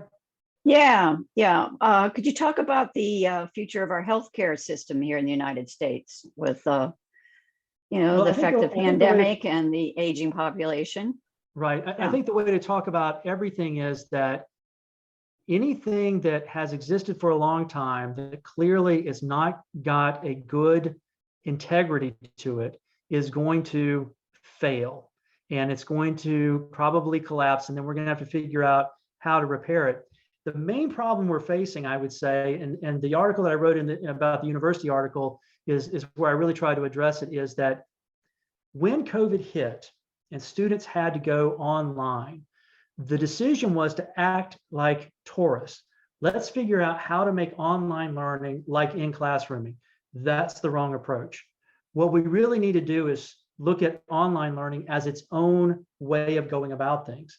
And the healthcare system needs to be redone entirely. But like so many other things, there's this holding on to these old positions and trying to, hack at it and so forth. And ultimately, that's not going to ferret out. So we're seeing the weight of healthcare being changed, and as far as it becoming policy or becoming different alternatives, that's where we're also seeing the shift in what's going on with people that are coming up with their own business models. What's interesting about last year is the highest number of entrepreneurs filed for new businesses in 2021 that has been done in the last 50 years. And so if you want to know what's probably going to be the answer for healthcare, is that it's like the university, it's archaic. And that's what Pluto is revealing to us, which means that for us to probably go through some sort of transformation, like every other system, Plutonic return is going to have some level of collapse to it. And then people are going to have to get involved in trying to figure it out. Like what would we do if we wanted to have better healthcare? We wanted to have a better way of engaging in health with one another. We obviously, the health insurance bracket, if you want to, is just that. I mean, it's this idea of, if I go get a service without insurance, it's this cost. If I go get the same insurance with insurance, there's this hidden cost that's like astronomical. And it's like, what is going on here? That's all getting revealed right now.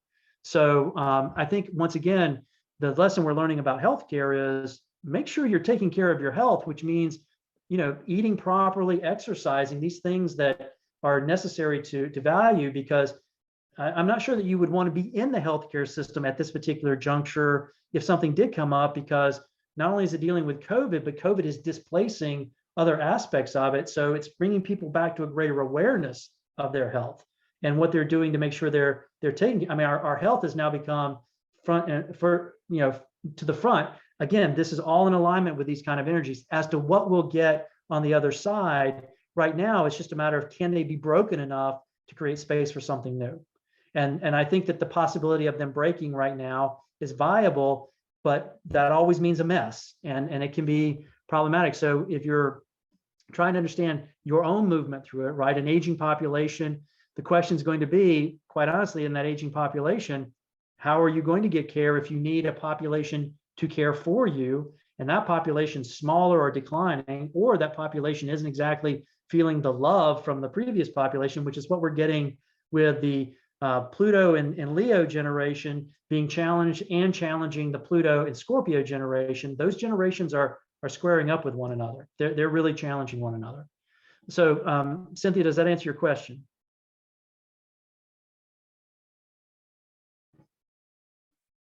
Cynthia? I hit the mute just to be quiet. I appreciate that. It begins to open the can of worms. I was kind of looking for I don't know, looking at the sixth house and how transits are going, that's sort of talk. Right. So that- think about how they're going to be changing the behavior in healthcare, where you've noticed that. Who are the people that are doing healthcare now in a way, because there will be people that will be doing it differently. Who are those people? And how are they gaining traction by getting patients or by providing healthcare? But everyone's going to have to get involved in healthcare. In other words, this is another part of this transitioning energy is, if you're in a place where your healthcare is a significant concern, then you're going to also need to be part of the change. That's going to be another aspect of these transits. It's asking people to think of pragmatic solutions that will change the system into something better. Yeah. Okie doke. Yeah, I think we've got time for a quick one before we take a break at 8:35. Okay. And Charles Rich. So Charles. Hi, really like your talk, Philip, and it's really, to be honest, it's kind of hard to follow, with all the jargon and everything, but some of the basic ideas are amazing. And this is not an astrological question, but you mentioned that we print up all this extra money every year. Now, don't they also destroy some? And of course, I'm sure the amounts are vastly different, so that we're always, creating more than we need. But do you have any idea how much we're just destroying or retiring? I don't know, but I'm sure that information, I mean, the beauty of Pew Research and the beauty of a number of watchdog groups, I'm sure that probably over the break, you and I could find the answer to that question on Google and tell everybody when we get back. But one thing's for sure is that there is not, the last time I looked, which was actually in 2020, before I did my presentation, I was curious to find out how many countries in the world in 2020 were solvent. 5. And none of them were major economies. I mean, one of them was like Luxembourg, which is like a little teeny tiny part of Europe, sandwiched in between France and I think Portugal. But it was like the entire world is debt driven, and at some point, that is going to be a problem that becomes very real. Right now, you're able to sort of hide it to some extent, but there will be a moment of reckoning. And what I think we're trying to feel is that moment of reckoning is the Plutonic return. And so, yes, the question, and that's where Bitcoin, remember, Bitcoin has come into existence because it is in some way trying to challenge fiat currency, but it's just another fiat currency. I mean, Bitcoin is not, if you really wanted to get things back down to truly being within the potential to be limited and defined by real currency, you'd have to pick a commodity. Go back to gold if you want to, go to silver, pick bananas, I don't care. But once you pick a commodity, you realize that you can't just borrow all the time because you would have to stay within the limits. And that's why you went off the gold standard, is basically you realize, wait a second, we can't really do everything we want to do whenever we want to do it, because the standard is limiting us from that, because everybody carrying $1 around in their pocket gets to have a piece of gold from us. So unless we get more gold, we can't actually expand. So let's drop that whole connection to the commodity thing, and then we'll borrow from future generations so that we can pay for all the stuff we want now. But as far as the trade-off, I'm quite sure that the amount that's being destroyed versus the amount that's being produced, it's not reducing the budget in any way, shape, or form. Yeah. Thank you. You're welcome. Yes, thanks everybody so far for your questions. Thanks, Chuck. We're going to take a break. We're going to take about a 10-minute break. We'll come back at 8:45. And in that intermission, we have a little slide presentation. It just shows some of our upcoming events that are coming up, and also some details about how to get your reading with Philip Young. So look for that. Kim's going to run that here in just a second. You go, Kim.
So just getting back, before Philip comes back, I'd like to make just a couple of announcements. First, SFF will continue to offer our Zoom presentations. We think it is an excellent way to share metaphysical and spiritual messages, not only to our immediate community, but also to anyone interested in joining us. So please give a shout out to SFF and invite your friends and family, both near and far. We encourage you to share our newsletter, our meetup, and our Facebook and Instagram posts. However you want to spread the message, we really are on a mission to serve others and to help make the world a better place. And you can join in that effort. Please mark your calendars for our upcoming meetings on the first Thursday evening of every month. So just very briefly, if you didn't see it in the slides, coming up on February 3rd, we'll have a heart math expert, Howard Martin, and he will be speaking on activating the heart of humanity with heart math. That will be really interesting. I'm looking forward to that.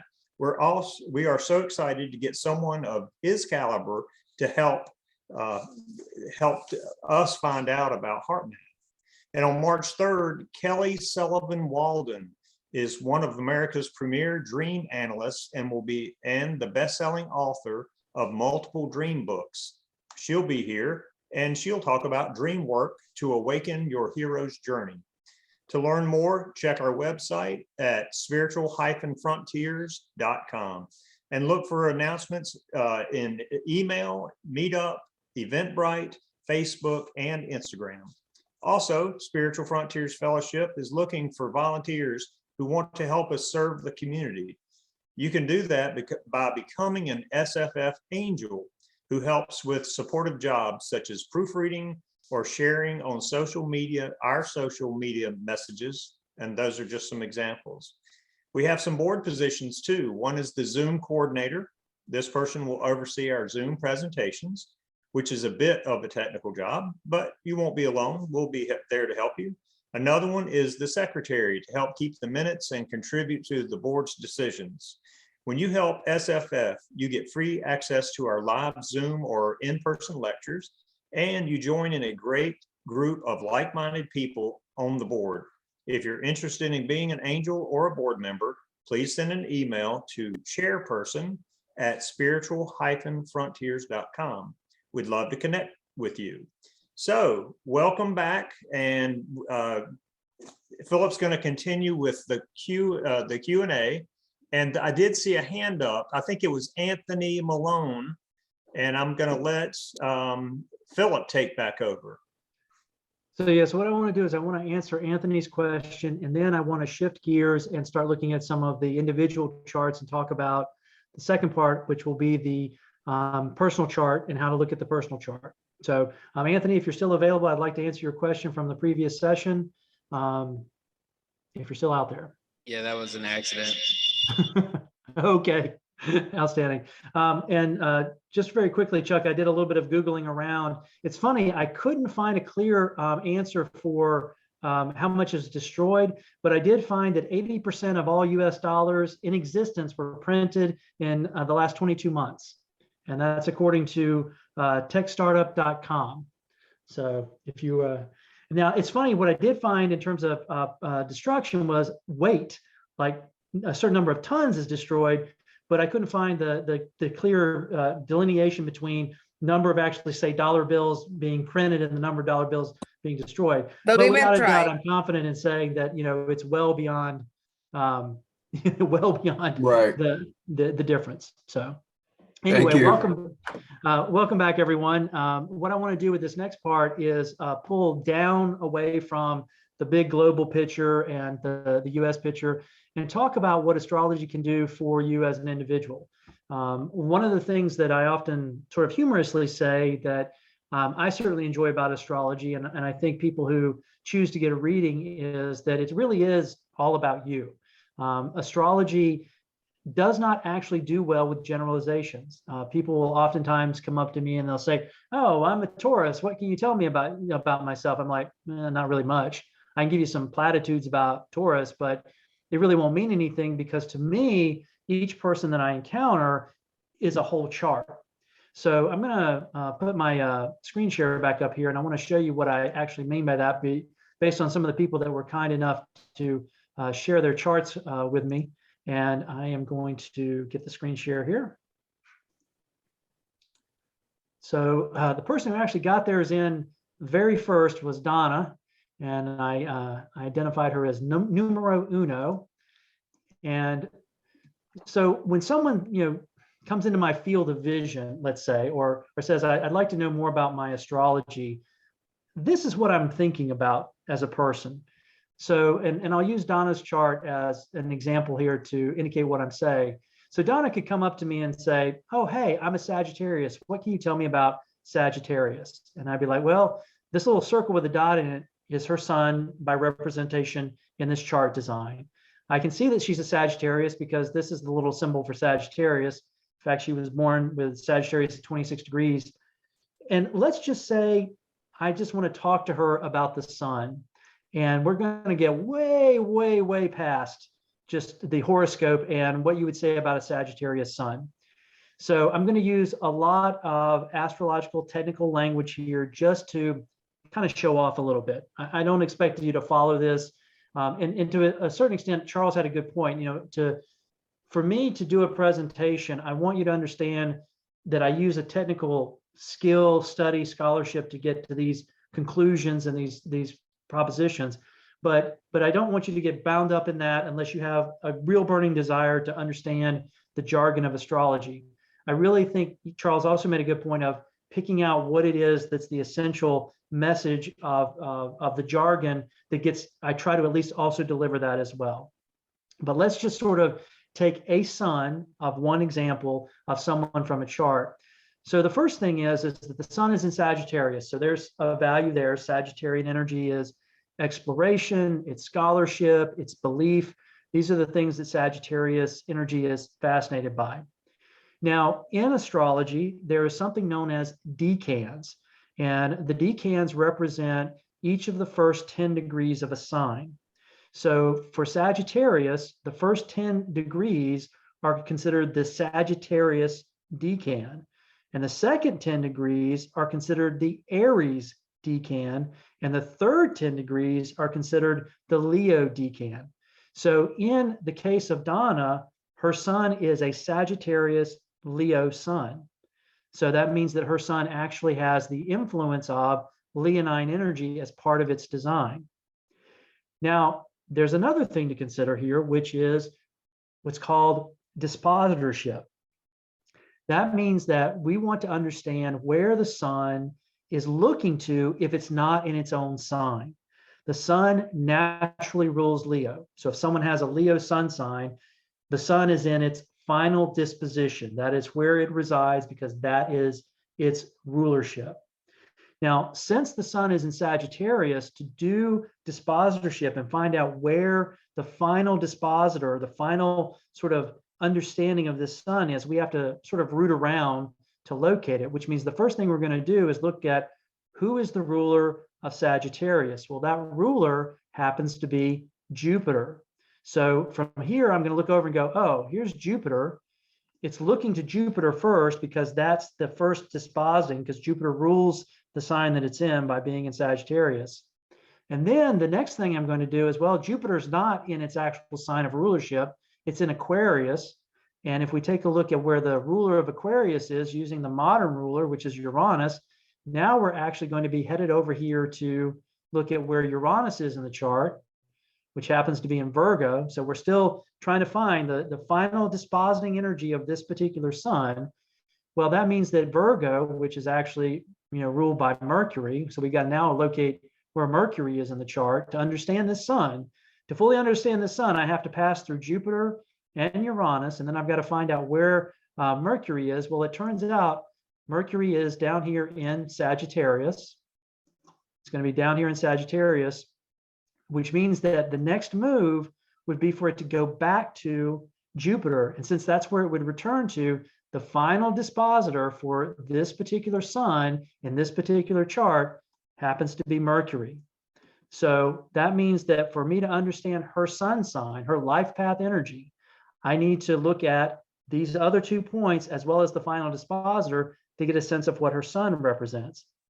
So you can imagine when someone comes up to me and says, hey, my sun sign is X, what can you tell me about yourself? I'm like, well, I could tell you a whole lot if I can have your birth information. I can tell you a tremendous number of things, but to just tell you something based on that little piece of information is like me trying to explain an iceberg by only looking at the tip.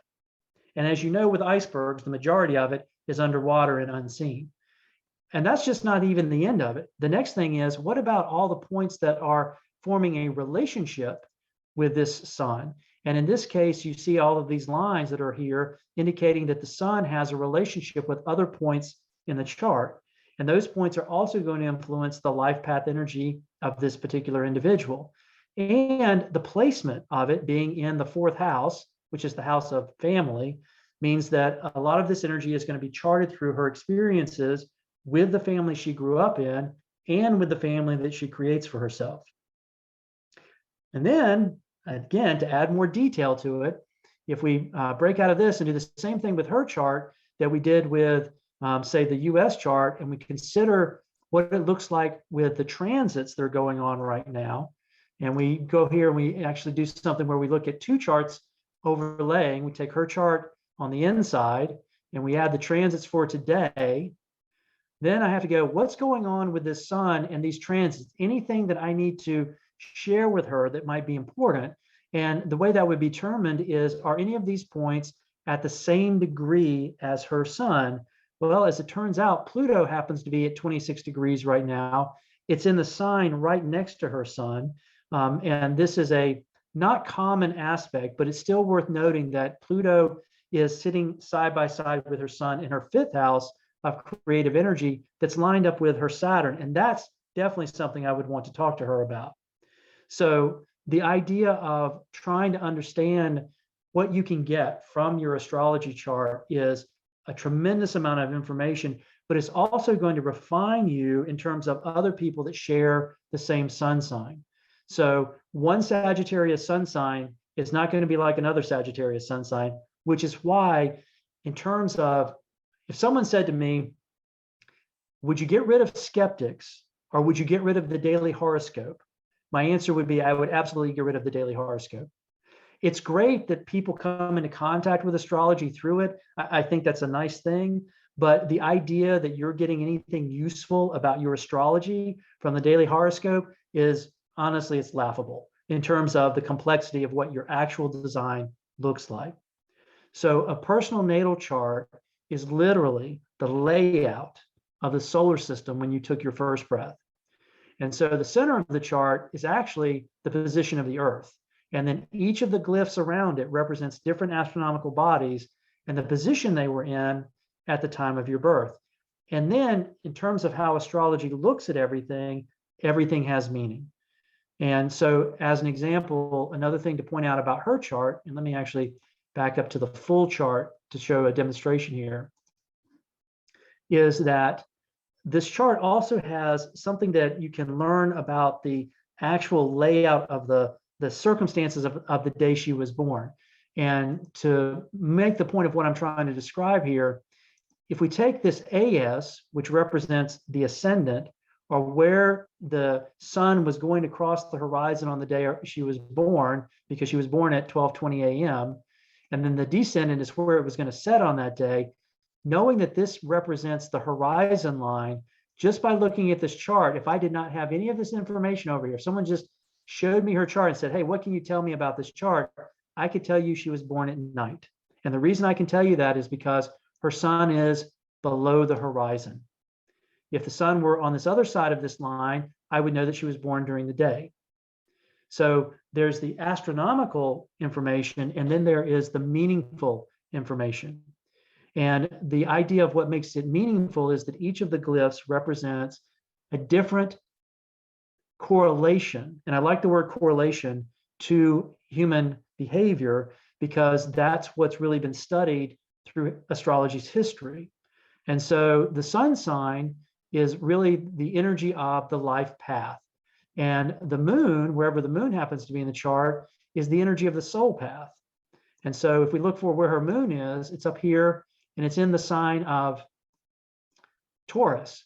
So she has a life path that is associated with Sagittarius, a fire energy, but her soul energy, the energy that's internal to her, is Taurian, which is about stability and consistency and feeling safe and secure.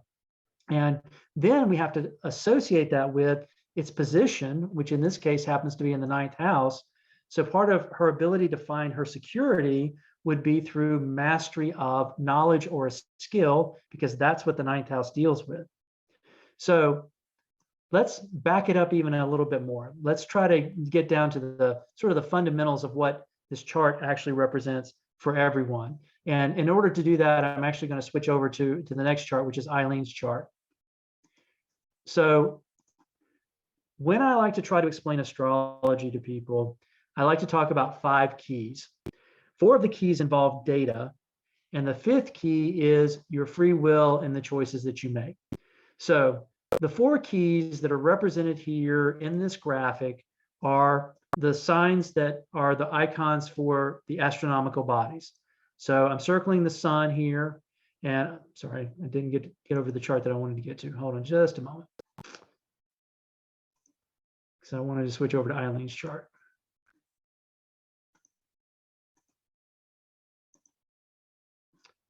And view current chart.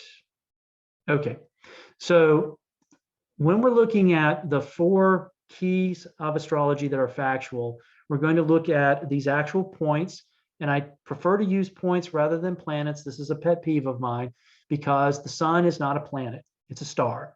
The moon is not a planet, it's a satellite. So each of these points represents a different correlation to human behavior. Mercury is how you communicate. Chiron is your wound that you're trying to heal. Venus is how you relate to others. Your ascendant is what you present out into the world. So every one of these has its own special meaning. The next thing you have are the signs of the zodiac. They flavor everything. So you have Chiron in the sign of Aquarius. So now we have to combine 2 pieces of information. The wound that Eileen is trying to heal is Aquarian, which is generally what I call a Cassandra type of energy. And Cassandra in mythology was a woman that Apollo fell in love with, and she rejected him, which is not the thing you do with the gods because they are pretty petty. So he cursed her with the ability to see the future, but nobody would believe her. So one of the challenges of having Chiron in Aquarius means that the wound that she has to heal is being able to see and know what's coming, and yet trying to convince people to listen to her. And the healing part of that is finding a way to be able to communicate in such a way that whatever she sees or knows, people do finally start to listen to her, or she realizes which people can listen and which people are incapable of listening. Now, the next thing is, where does this all take place for her? Well, each of these houses represents a different area of your life. So the first house is your quest for identity. The second house is your quest for resources, how you get your needs met. Third house is your quest for communication, how you understand the world. Fourth house is family. Fifth house is the connection you have to being creative, how you sort of put yourself out in the world. Sixth house deals with service and skills. It's also a house that's used for health, for people that work with medical or health astrology. I know the basics, but I don't do a lot with it. It's just not an area that I ever developed a strong interest in. But I know a lot of clients do want to know about that, and I can at least give very basic things to get started. But there are people that specialize in health astrology. Then you have the 7th house, which is the partnerships you have with people in daily life. Your 8th house is intimate relationship. 9th house has to do with mastery of knowledge. 10th house has to do with career. 11th house is community. And the 12th house has to do with spirituality. So the life path energy for her is tied to finding her purpose or doing her spiritual work, but in a Capricornian way. So that's going to flavor how it's done. And then you'll notice these lines inside, which represent the circuit board. These are aspects, and they show the interrelationship and interdynamic of the individual, just like you would think of a processing board for a computer. And that means that we internally have things that flow for us, which would be represented by the blue line here with the trine. That's considered a flowing aspect. And then there are challenging aspects, which is the square. And then the thing that I want to emphasize as strongly as I can is that flowing energy is not good and challenging energy is not bad.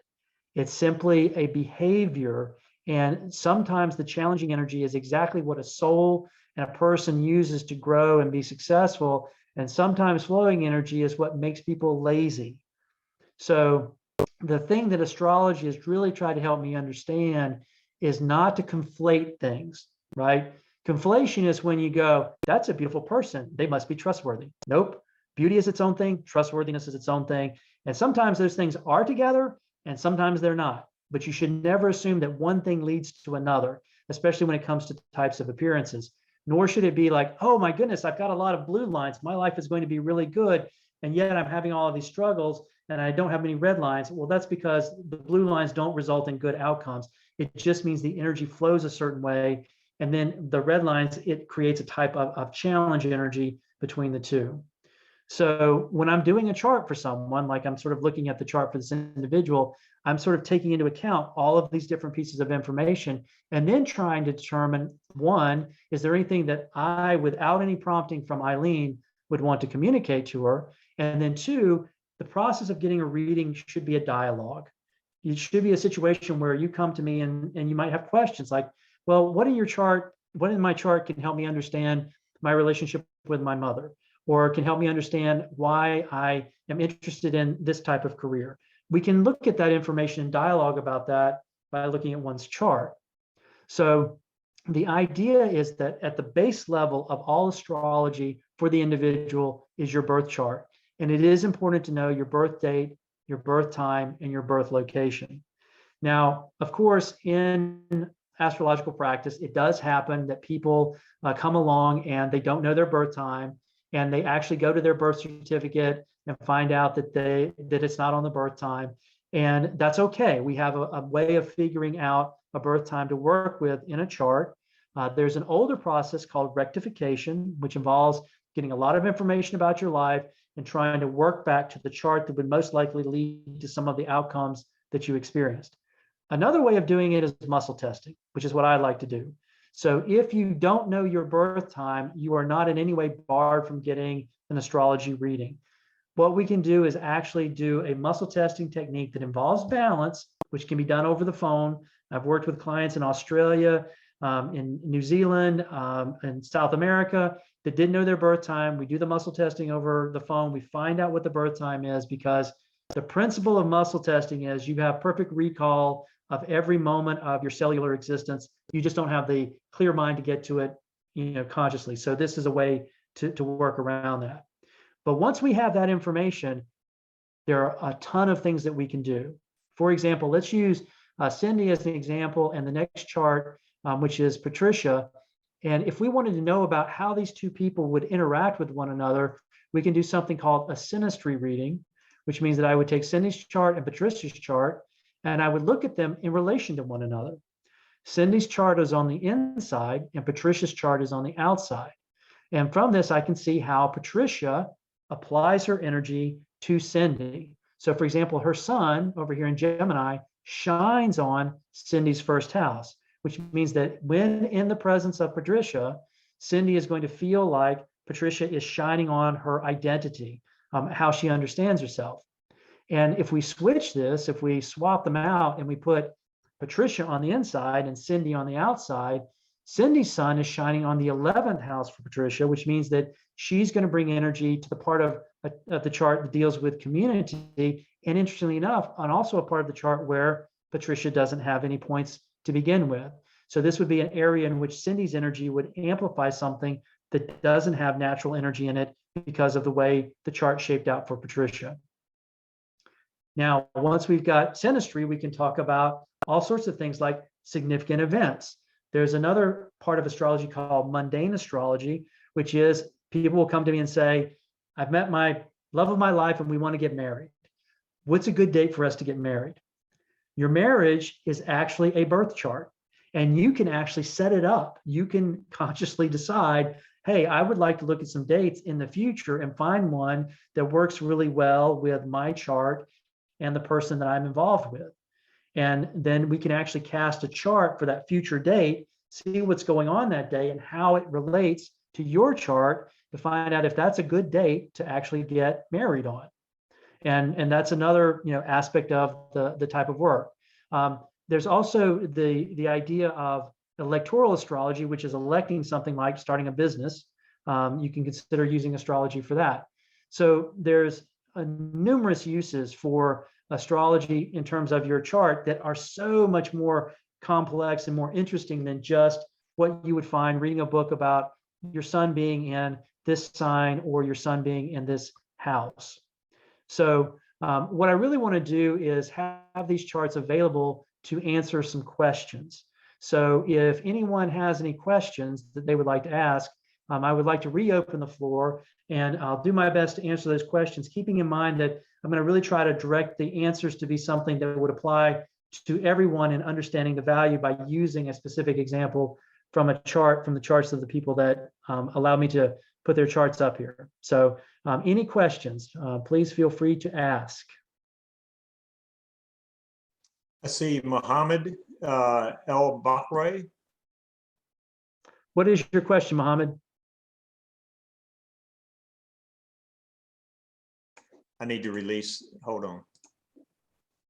Now he can unmute. Can you hear me now? I can hear you now, Mohammed. Go ahead. What's your question? Yeah, when the house is empty from any sign, this means what? It means that it is waiting to receive. So let's take a look at, let me see if Megan, yeah, Megan has an empty house here.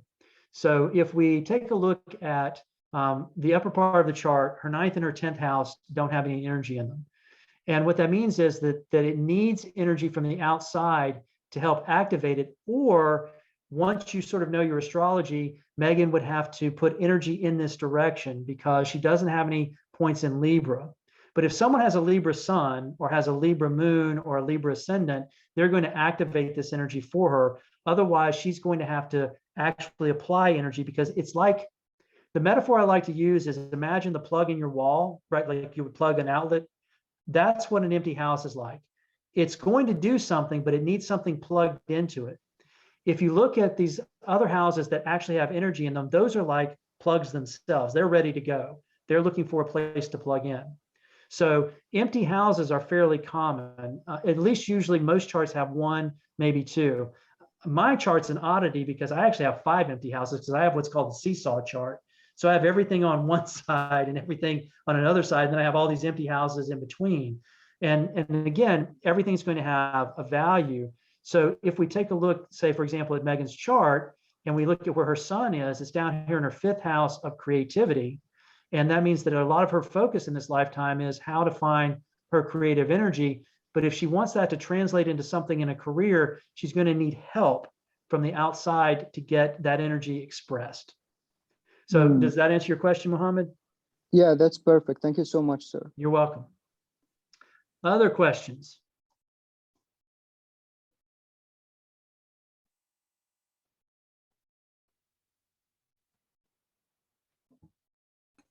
I see Diana Hernandez. Yes, Diana. So what does it mean if you have something in retrograde in your own chart? Sure, and I think you gave me your chart, didn't you, Diana? Yes. Yeah, let's pull that up and see what we've got going on here. Okay, so the easiest way to explain it as a starting point generally is that it's likely to be an energy that will take you a little bit longer to find your footing with it. So in your case, you have Venus retrograde in your chart. So let me highlight that here and talk a little bit about that. So Venus down here was retrograde when you were born, and it was in Scorpio. So the retrograde energy also tends to make it be a little bit more receptive.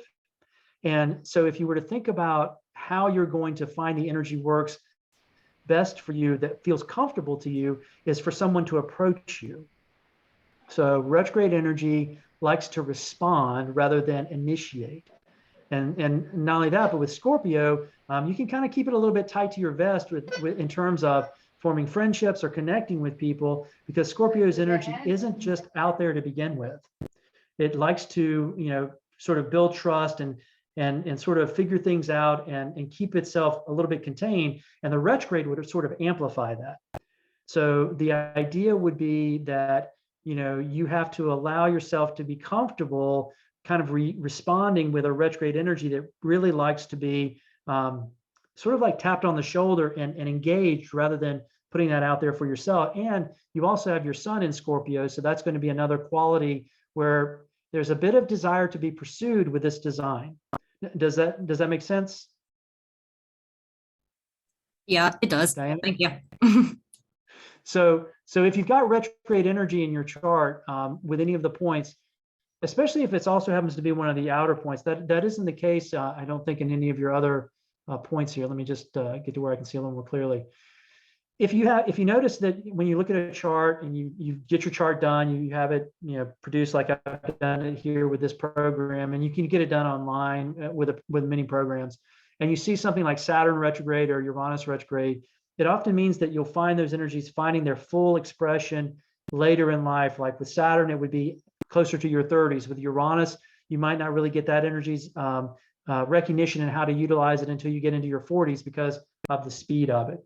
But it definitely changes things from direct to reflective. Thank you, Diana. I appreciate the question. Yes, and I think next we have Patricia Jardine. Yes, and I think I have Patricia's chart as well. We were looking at hers a moment ago. What is your question, Patricia? I was wondering where the health portion, I don't know if you mentioned this before, I'm having a hard time hearing, but where the health issues would be. Right, so let me get just your chart up here and I'll use it as an example. So let me get back to just having your chart alone. Okay, so this is a good question because it gives me a chance to also once again explain that there is a complexity to having to look at each individual chart to determine a question about health. So in other words, Patricia asking about a health question, there may be things that I have to look at her chart that will be general things to start out with, but will become very specific because it's your chart, Patricia. So commonly, the general things to consider for health will first of all be the 6th house. That is considered the house of health. So we would start, as an astrologer, I would start with what's going on in the 6th house and what's the sign ruling the 6th house, what's there. The next thing would be the points that actually deal with health, and there are a couple of them. The moon actually deals with your emotional health. Venus deals with the health of the body. And then you have Chiron, which is the wound that you're trying to heal. That's a spiritual energy. And we would want to understand what is each of those doing within the chart and how are they interrelating. Now, you also have in your health house points that we would want to amplify because they're sitting in that area of the chart, like Pluto, which is a transformational energy, a change agent energy. You also have your North Node here, which is an energy that's trying to explore and discover. So then it becomes a discussion with you about what you're experiencing as your health concerns so that I can use the chart as a way to try to answer your specific health questions. But all I can really do for you in this demonstration that I want to be able to share with everyone is that if someone comes with a question about health, the way that it would start for me to try to address it for you would be to look at the 6th house and what's going on there, and then to look at these 3 points and what they represent, and then to start talking with you specifically about what your experience has been.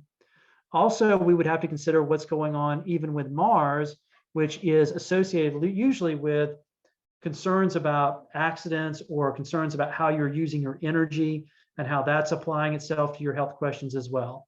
So there are a lot of different ways to get into the health question and try to resolve it. But once again, the thing that I want to emphasize very strongly is generalizations will not get it done. It will be a dialogue one-on-one with the specifics of your chart and what's going on in your life. So does that help answer? Because I think you want to know where to look, and I want to show you exactly the pieces that would be considered, but as to how to answer your health questions, that would be something we would have to dialogue in a session together. Make sense? Right. Yes, thank you very much. Excellent, and thank you for asking that question. I really appreciate that. Yes, thank you. And I think next up is Deborah Mack. Yes, I've had my chart done before and I never understood how to read it. but what does the degrees? Does that mean in between or distance or? So the degrees indicate where it fell at that moment when you took your first breath. And so let me pull the chart up here for you real quick and look at that. And then I'm going to actually improve some bandwidth on my end by, I'm going to stop the share for just a second and turn off my camera so that I don't have the bandwidth being used up. And let me put the share back on, and then we'll be good to go here. Okay, so Deborah, when you're looking at the degrees, what you're talking about here is that at that moment when you took your first breath, all of these points were at specific degrees. And each of those degrees then has meaning. I mean, if you remember when I was talking about at the beginning that there are these things called decans. So if, let's say, for example, we decide to utilize your moon here, this moon is in the second decan of Capricorn. So you have a Capricorn moon that is also influenced by Taurian energy. So that's what helps the degrees be also additionally valuable, is how far into the sign is it and how close is it to the next sign.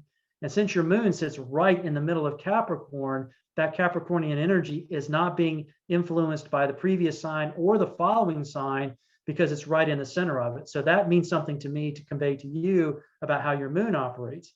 If your moon was at a later degree or an earlier degree, then some of the influence of the previous sign might be affecting how strong that Capricornian energy is being influenced by other elements. So once again, it's just a sea of information that has to be looked at individually in order to help the person understand how that works.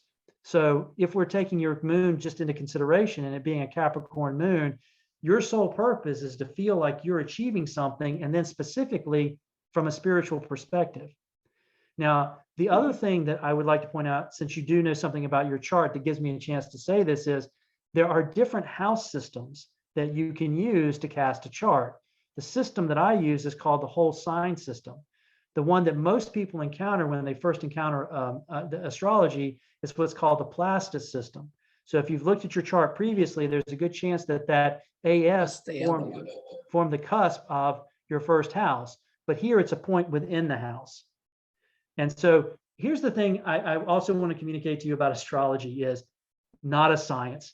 My God, I cannot stand anybody saying astrology is a science or the science of astrology. It creates a misperception. Astrology is a form of art. And in that way, it's far more powerful than science. People want to connect it to science, I find, is they love the security of science, but this is not like building a bridge and knowing what the weight ratio is to make sure the bridge will support a car going across it.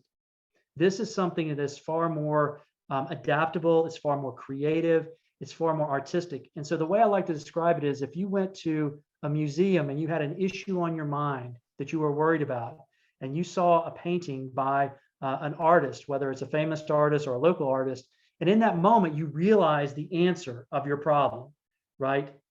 You've been transformed. You're literally going to do something different because of your interaction with that art. Now, the actual painting is made up of material, right? It's made up of a canvas. It's made up of paints of a certain type. It has color schemes. All of those things are just like the points of the chart and just like the signs of the zodiac. How we put those together and that artistic element to me is far more powerful than trying to make the argument that it's grounded in science.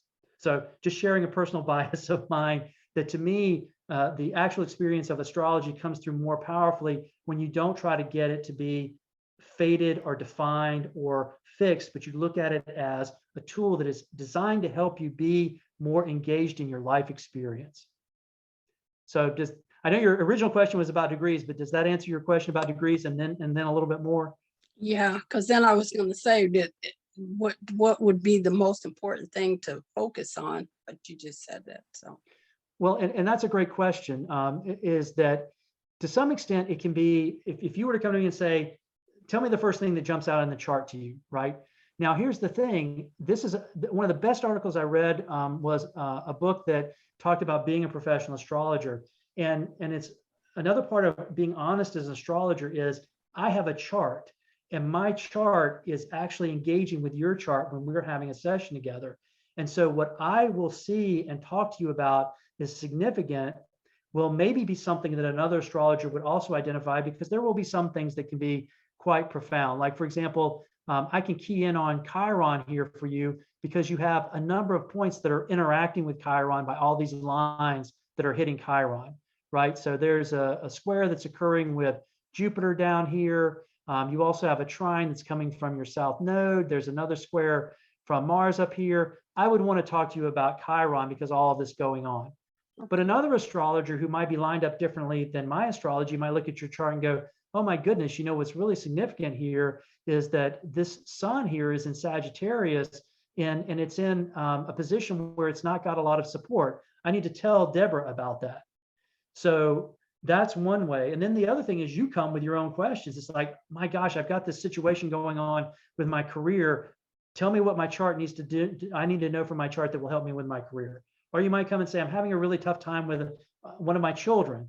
Well, let's take a look at that. That would key in. So the idea is that the chart is in many ways a wonderful place to explore all aspects of your life.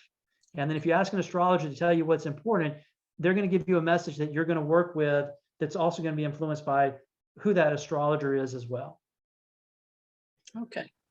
Excellent. Thank you. Thank you. Thanks. It looks like we have Luke Vaughn. All right. Luke, what is your question? Hi, I saw the 5 keys that you had, and I was wondering if you could go through the 4 keys of data again. Sure. So the first key of data is the astronomical point or the calculated point that we use. So for example, an astronomical point would be the moon here. The moon is actually a body in the sky. It's an astronomical point. A calculated point would be the ascendant. That's not actually a physical astronomical body. It's the moment when the sun crosses the horizon and we identify that as a point. First key. Second key would be the signs of the zodiac. Aquarius is, we have information about Aquarius. Aquarius is a fixed air sign. It is not the same as Capricorn, which is a different piece of data. It is a cardinal earth sign. So data point 1 is, let's say, the moon, and we're going to associate that with data point 2, which is the sign of Capricorn. So we've got to figure out how to combine those pieces of data into something meaningful. Right. So the moon is the sole purpose. Capricorn is about achievement, responsibility. So now we're going to put those together and say this person's sole purpose is to find out what they feel responsible for. The third key is one of the houses. This moon sits in the 12th house. The 12th house has its own data. It is your house of spirituality, of hidden things, of purpose. So now we know that we've got to put all 3 of those things together and say something meaningful, which is those 3 pieces of data is that the person's sole purpose is to find a goal that they want to achieve that aligns with their sense of spiritual, whatever that is that they want, whatever they want spiritually, they've got to make it a very real, measurable goal, and it has to be something that they can put their heart into. And then the last piece of data is these aspects, which are the lines determined by angles of relationship. So you'll notice that, for example, and let me clear this out and give an example using Chiron like I did before. So Chiron is at 2 degrees and Mars is over here at 4 degrees. Chiron is in Capricorn, Mars is in Libra. They are 90 degrees apart. That 90-degree alignment means that they share an energetic relationship. So that is the 4th and final key that we would consider. So does that answer all 4 of the keys for you? Okay. The 4th key, the 4th data key would be the aspect. And there are different types of aspects. So this aspect that I talked about was the square, but there's another aspect which has a triangle called a trine that's 120 degrees. So the aspects, the primary aspects are points that are close together. They're 0 degrees, they're called a conjunction. There are points that are 90 degrees apart, they're considered a square. They're 120 degrees apart, which is a trine, and then 180 degrees is an opposition. And in fact, all of the degrees do have a name for them, but those are the most dominant. All right. Does that answer your question, Luke? Yes. Excellent. Good, good. Thanks. All right. Okay, Philip, I think we are about out of time, and I don't think there's actually any more questions at the I moment. see Chuck has raised his hand. Oh, Chuck, okay, one last one here, Chuck. Maybe we get the last one in. Chuck, what's your question? When you started talking about the decants and stuff, it made me realize, I mean, this is a good example of how truly everyone is an individual, everyone's unique. And but then I thought, what about twins? And I wondered, Twins like, is great. I'm so you know, glad like you asked if, that. like if the only difference would be maybe the time, which one comes out first, and which, you know, what's the difference in time? Is there anything else that you would differentiate them astrologically? No, that's just exactly why astrology is really interesting, because that fifth key, right? That fifth key is free will, but it's also the soul. So what happens with twins is you got those twins the same Toyota Camry, but they have different souls and they're going to drive it differently. So this is again a reminder that astrology is not meant to be the soul. It is the vehicle that the soul chose to be in. And some souls decided, hey, I like your vehicle. Let's both get the same vehicle. But imagine a soul that's a warrior and a soul that's a healer, and you both give them a Toyota Camry. One of those Toyota Camrys is going to be driven very differently than the other Toyota Camry. So to me, twins actually reinforces what astrology is. It doesn't in any way debunk it, because astrology is not meant to be who you are. It's meant to be the tool through which you mapped out what you wanted to have as a design. So obviously you've got two different souls occupying the same design. It's going to behave differently, but with the same sort of responses, because they're still driving the Toyota Camry. I guess one thing is we don't have a way there's no astrology of souls, so to speak. Nothing that we can. Well, there is some element of astrology and soul in terms of the soul work, but it would still be connected to those souls. For example, what we do consider part of the astrology of the soul are these nodes. And so the souls that chose to come in as twins, they're both going to have the same soul issue, but they're going to handle it differently. So what we can understand is by how they're utilizing the chart, we can actually learn about their souls. So, right, it's a deductive, I mean, it's an inductive form of reasoning rather than a deductive form of reasoning. Great, thank you. Thanks for asking that question. That's a great one. Okay, anyone else? All right, thanks, Philip. I'm going to stop your share there. Yes, please do. And I'll put my camera back on. Okay. Wave to everyone. Thank you for coming to the session tonight and participating. And I really do appreciate everyone who asked questions and everyone who came. And I hope the information was helpful to you. And I look forward to hopefully crossing paths with some of you, maybe in a one-on-one session. So I'll let Smith bring us to a conclusion here. Okay, well, that was perfect. Thank you for following up with that. I wanted to again, thank you from the SFF group, and I'm sure from everyone here. It was an interesting presentation. I learned a lot. It fills my head. I think Chuck said it before. He's like, oh, there's all these things. And I keep listening, and eventually some sinks in and I get it. And so I'm sure everyone else learned a lot too. I wanted to remind everyone about your offer through SFF for astrological and tarot readings. It was reported by at least one person that there's a glitch or they were getting an error message, but our webmaster says that you can bypass that message and still get tickets. So just forge on, forge ahead. That must be, which is it, Saturn or Pluto that's interfering with that? That would be either Saturn or Mercury's giving you a little bit of a challenge there. Mercury's always going to involve communication. Okay, good. Yeah. See, I am learning something. Okay. Excuse me, sorry to interrupt, but I was not on the call when you explained how to take advantage of that. Could you repeat how to do that? The readings. Oh, they're on our website. So it's at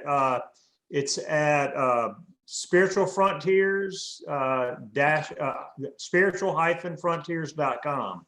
Okay, thank you.